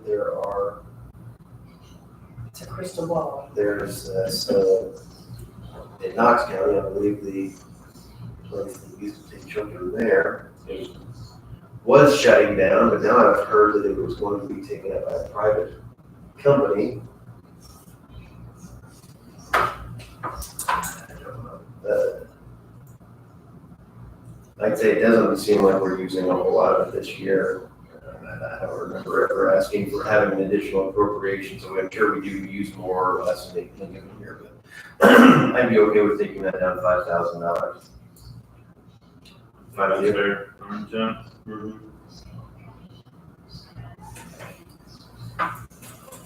Burials for soldiers, Remove them. again, let her know how many of those we're gonna use, but I'm fine with keeping that one as a Memorial Day expense. That's been something we've traditionally done, so I'm fine with that.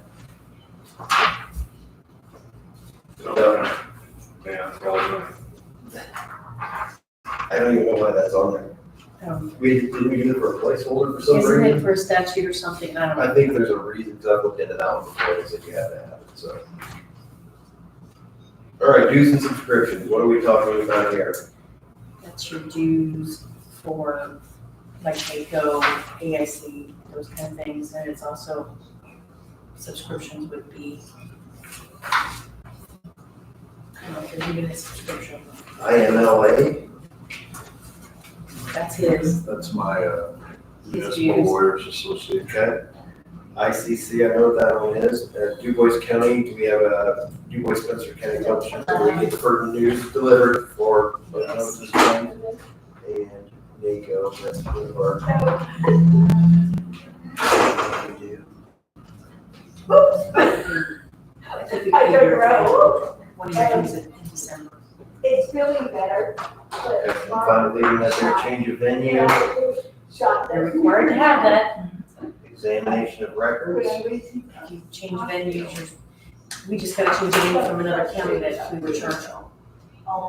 So, And then come out and pay Spanish. examination of records is your audit.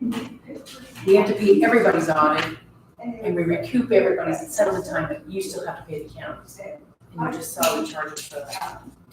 I don't recall what it was, was sufficient. We haven't paid our money yet, this is other county. What was ours this year? I haven't gotten it yet. Oh, I thought They just talked about it, but Yeah, so they much. told us how much, yeah, but they didn't give us a total. They for you cover. I hope so.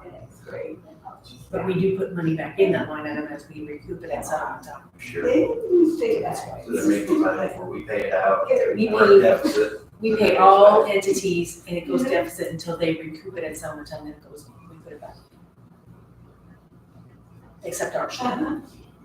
So I'm fine with the next, The ARPA audit, we're not taking it out here, we're taking it out of ARPA. Brucellosis, that's by statute. gotta have it now, we do That's, that by contract. yes. Regional Sewer District Phase 2.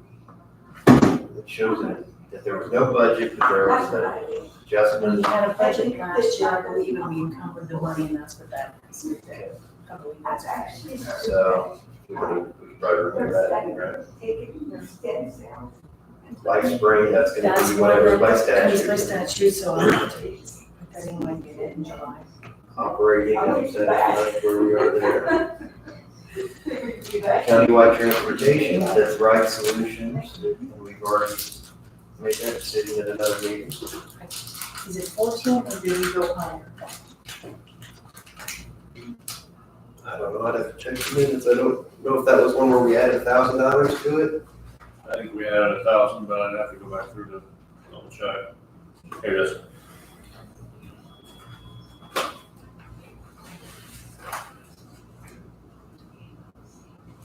Yeah, it's 15.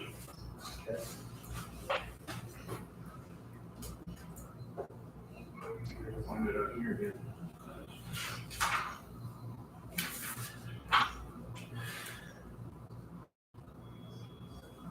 It looks like the dog animal disposal is still good.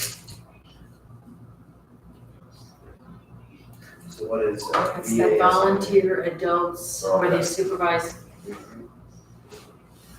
Adult guardianship thing, okay, so that's. We've already approved that amount again. Well, ADA, we have adult protective services and then that, there's two of them. The adult protective, we already said we would approve that.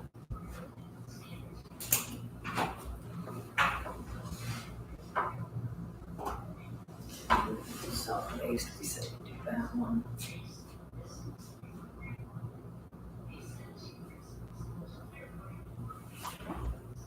Indiana Judicial Branch Office of Court Services, volunteer advocates for seniors and incapacitated adults is the VASIA.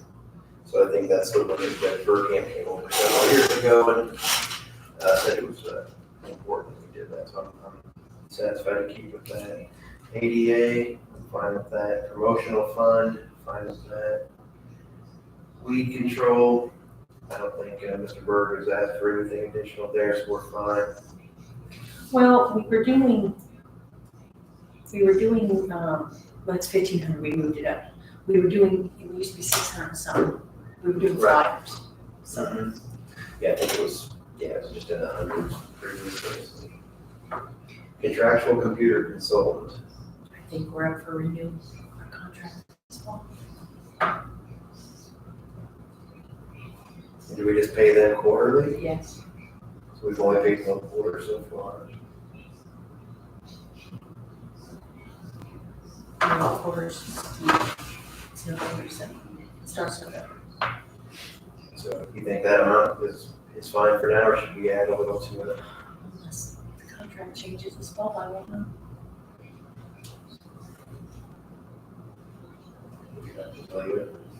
Solid Waste Management District, That will be approved, 1050.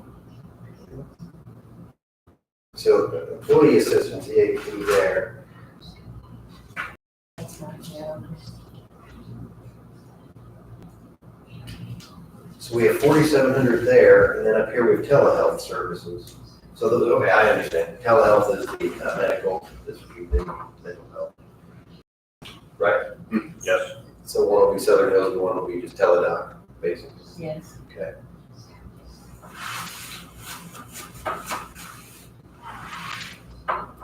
Consulting Services Master Plan. So that money that we want to add for the comprehensive plan, you probably go there. Yeah. Can you say the comprehensive plan? And how much do you want in there? 100. Subdivision review and adult protective services, are you okay with both of those? Yes. So the next page, we have 4 line items that we're going to be budgeting. They because were with the ARPA stuff, they're gone. 1%. And that includes the review, I believe. Commissioner Hoffman, is there anything else you'd like to consider for the budget for next year? No, off the top of my head. I don't have any myself. Okay, those are the items that we will. The credit card, do you want to mention, try to, for it? So, Commissioner House, at our last meeting, we discussed credit card usage. It's been harder for some offices, whenever they travel for conferences or something, to deal with paper checks and just with some of the travel expenses, I guess, so. Are you gonna contact the bank about getting more than one card? So right now, what we kind of agreed on last time was to give the offices the opportunity to try it. Because what we, the one thing we like about giving a paper check is you take the paper check, you can't spend any more than what's on the paper check. If it's $100 for the hotel room, you give them $100. If there's incidentals, if there's damage, if that paper check doesn't put gas in your car or food in your belly, right, we know what we're getting. Shopping or anything? Right, it's hard, it would be impossible to abuse unless you were doing some fraud. With a credit card, you could accidentally pull out the wrong card and you put gas in your car, one of the worries is that there'll be an issue with auditing or getting the proper receipts back, or someone accidentally spending it in a way that they shouldn't. So what we're trying to do now, just for the next 2 months, will be the auditor's office is going to allow people to use it, to get the hotel room reserved and have it with them to, make them put it on there, because you know, the word down or something. I guess they want it there for hotel protection. Order movies, you are hurt. So the thing is, we'll be handing them out. We did discuss possibly having the person who checks out the card sign something saying that they understand that this is for hotel reservation use only. Any other items should be paid for in another fashion, and receipts turned in, itemized receipts turned in for reimbursement using the same claim process we always have. So we're just giving that a little bit of time, and once this goes a couple months and we see what problems come up or don't, then we can put a policy. The main issue I may have right now is if somebody books a room with a credit card, they keep the credit card with them because they want to see the credit card. So then it means it's out of the office for that time period. Right. I need more than one because it's checked out And then almost nobody every else can day. use it. Right. So we're gonna have a couple cards, and So it'll be more management on their part. now, I don't know if we want to make some kind of document that they sign saying that. I don't have anything like that in place right now, so I don't know. Greg could We can come up with work on some something. verbiage. I mean, at least for the trial period, it can be something simple saying, The undersigned states that they understand this is for hotel reservation purposes only, not for meals, not for gas, not for any other shopping. Now, I do have people check it out and we keep a log of all that, so we'll keep a log on this as well. So we don't know who has Who has it? Employees responsible for that kind of thing. So Now, the one question I concern is have how do you is- collect it from them if they spent it already? Right. And I would say the same way you do with a claim that comes in that we don't approve. If it's not approved, you gotta pay for it personally, and if they don't, then we'd ask Greg, how can we garnish, or how can we get the money? But if an employee misappropriates funds from the employer, I would guess they'd be fireable. We just want a way to pull it back if we, because we still have to pay the credit card. And it goes back to the claim up there too. and ultimately run up the credit card. Yes. Yeah, and once it's split, we gotta pay it. What is the balance or the credit? I think it's 5,000.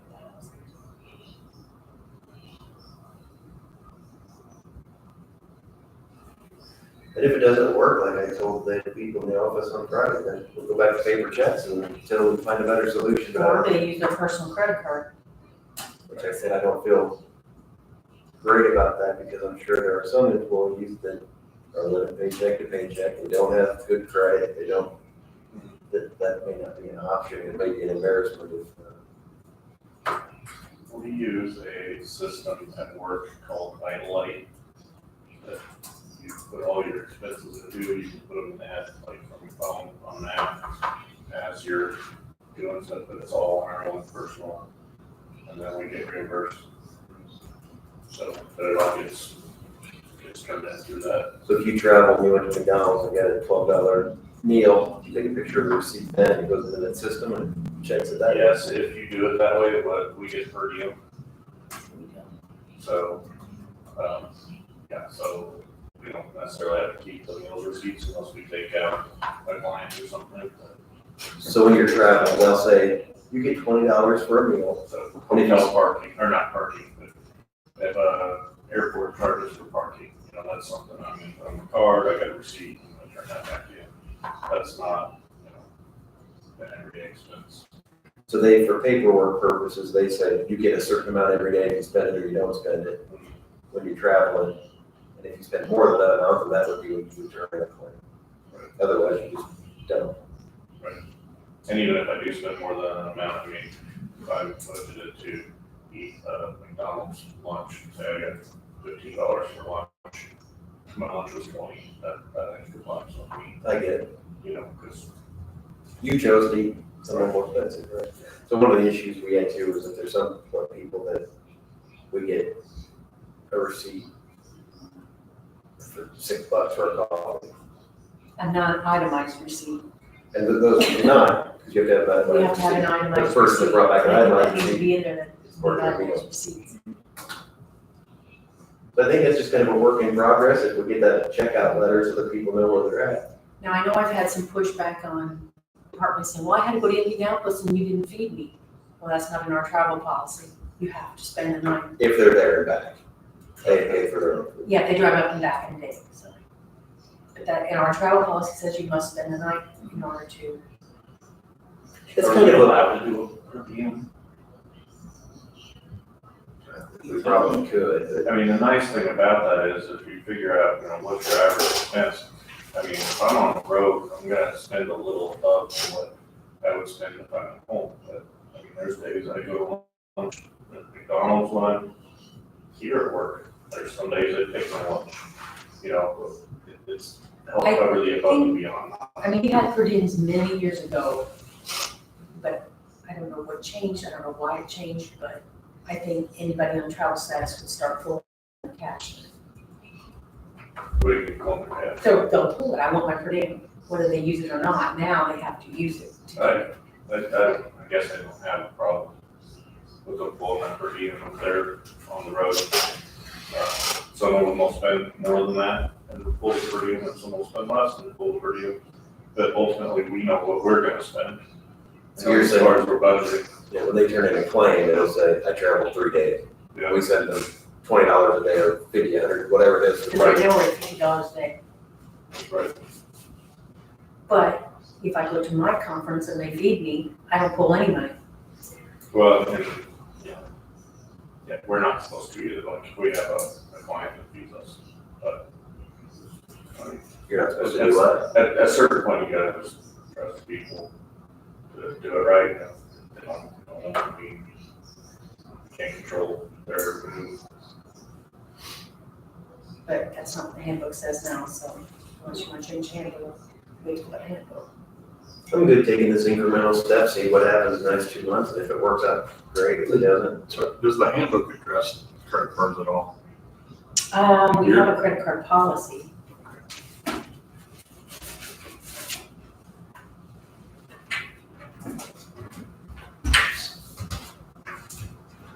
So we good with that topic for now?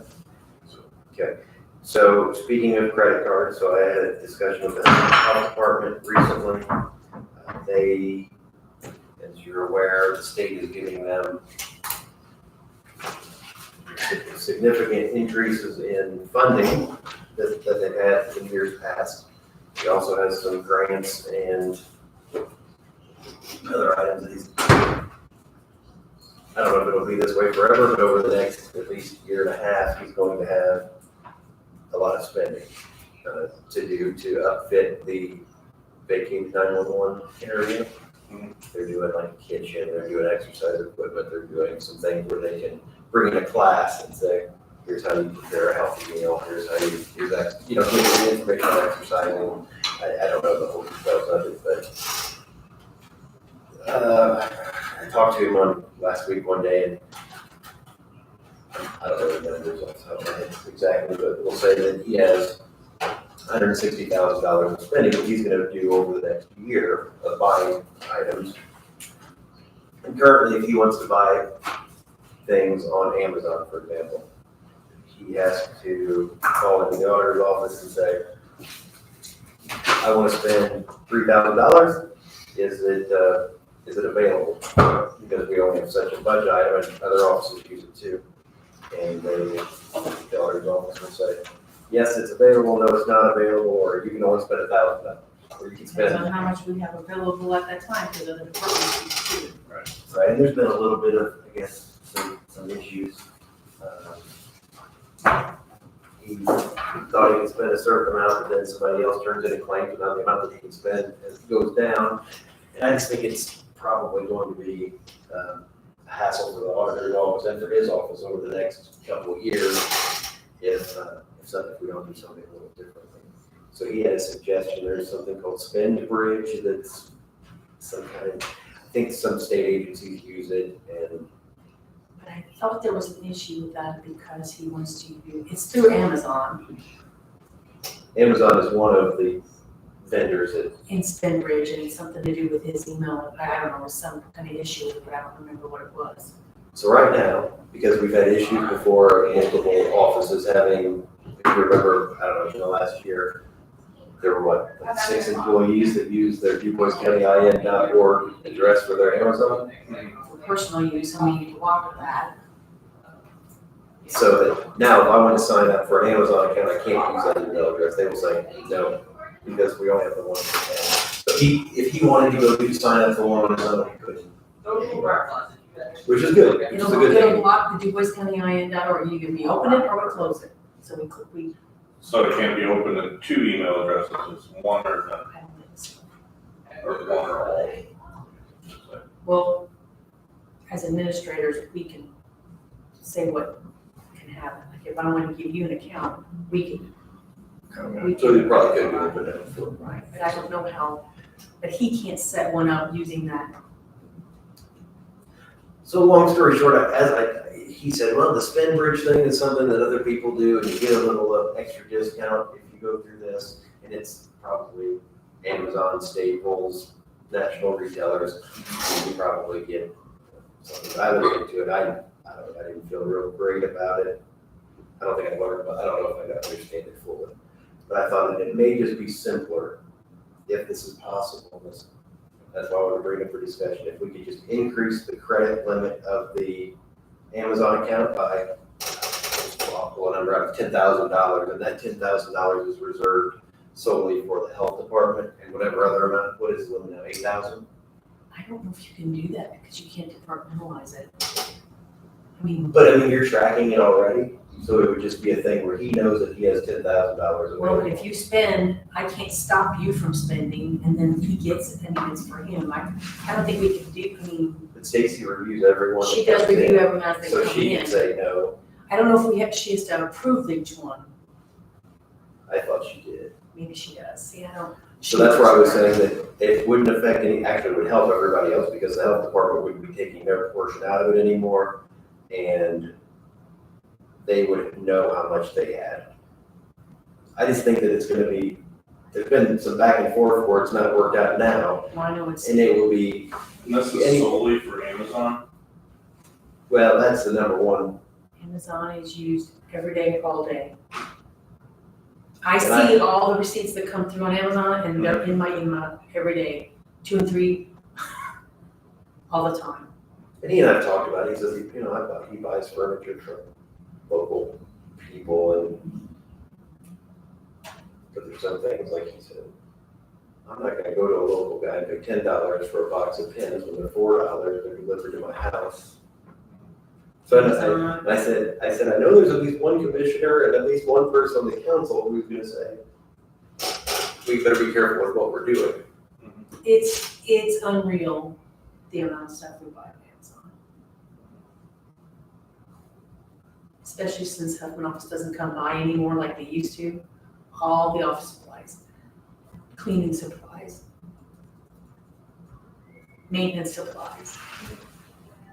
I think Tom's on there almost every day, at least a couple times a week, with maintenance supplies for the jail. I mean, it's just Speaking about maintenance supplies, like, flapper for a toilet, okay,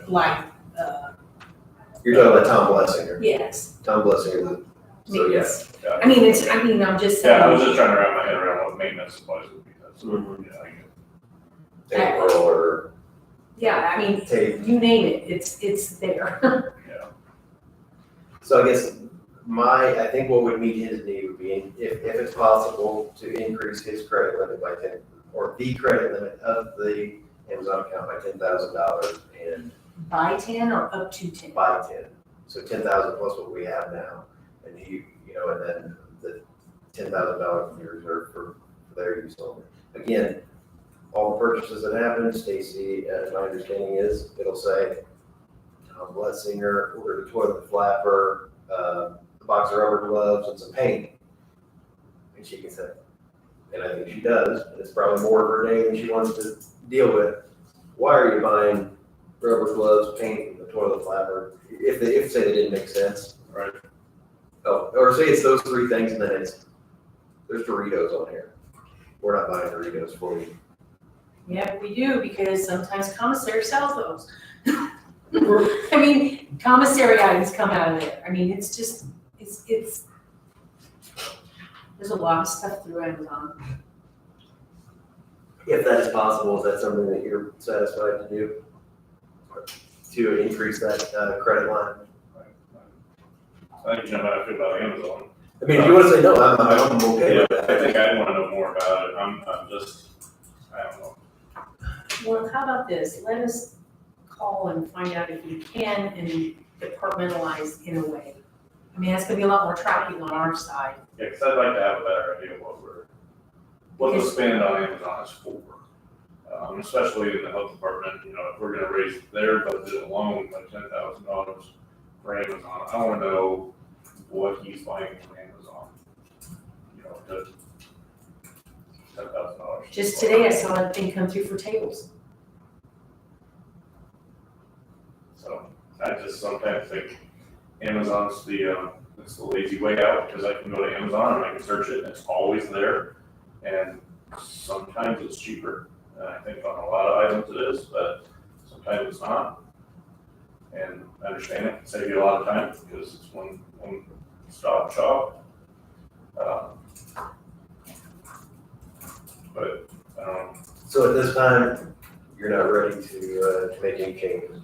That's bad. We'll look into it and see what we can do. So I'll keep it on mind. I want to know more about what that spend is, especially if it's going to $10,000. Yeah, he'd be able to tell you all that, but, you know, they're, I don't even remember what it was, but it's $600,000 or $700,000 extra a year for their budget because the state is, they're just putting a renewed focus on health because our health numbers have been so bad for so long. The Health First numbers, yes, that's So correct. a lot of that is going down, or is part of it, and then he also has a grant, some grant dollars to upfit that area and to do some things. Yeah, that, no problem there. So.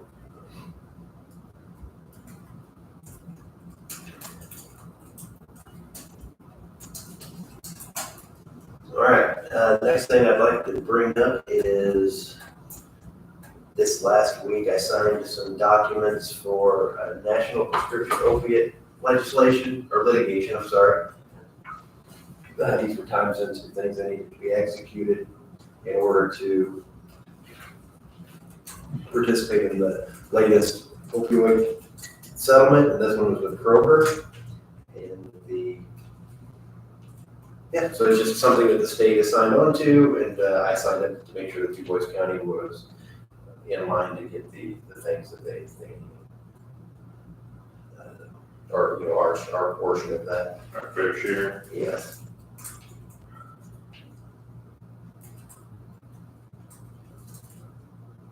So as of today, I guess, Mr. Schneider, you probably talk about this a little bit more. There's been some state laws that usually come into effect on July 1st. For some reason, that's the start date For a lot of them, the yes. previous session. And so It's their, in their calendar. Mr. Schneider did provide us with a ordinance regarding House of Oral Act 1158 on contracts. We talked about it in this meeting before. He asked, hey, should we bring that up in this meeting for signatures and those things? And I asked that we didn't, because I just want to look at it again.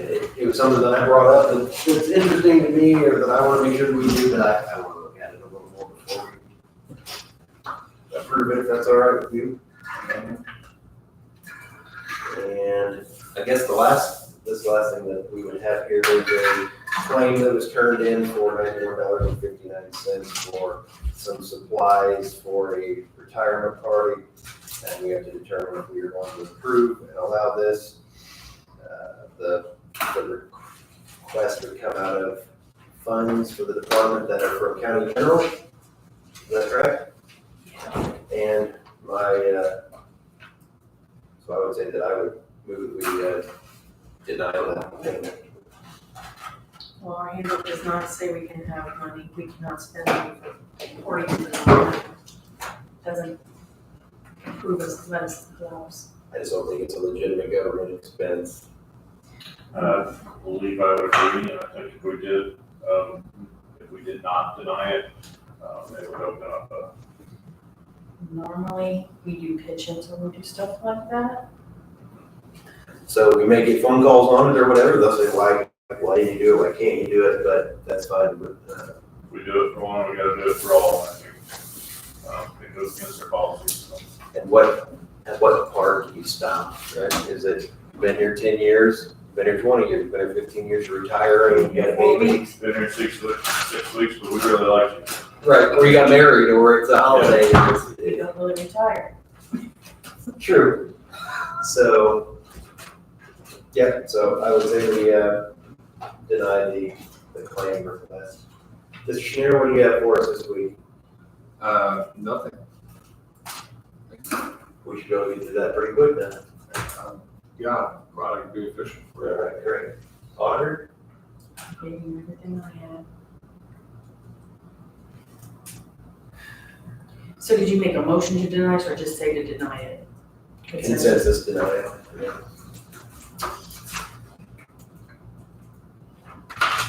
So go through my items one more time, see if there's anything else, but I think we're probably finished.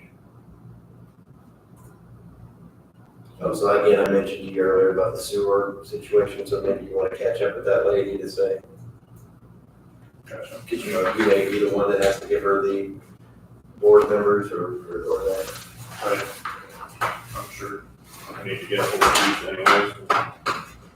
Have a conversation with him, make sure we're all on the same page still.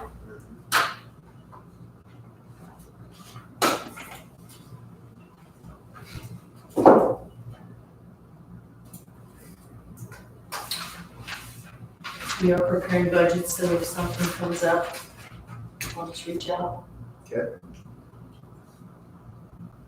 And you're probably aware of this, but I think we are setting, are you gonna advertise an executive meeting for next Monday? Yes. Are you available next Monday at 4:30 for, I think Mr. Berg reached out. Yeah, I saw the email, and just didn't have the date yet. Let me check my calendar real quick. I don't see any issue with that, but It's 4:30. be the 8th. Yeah, I'll put it on here. And we'll probably hold it in this room. It's in this room. Seeing no other business? We'll close.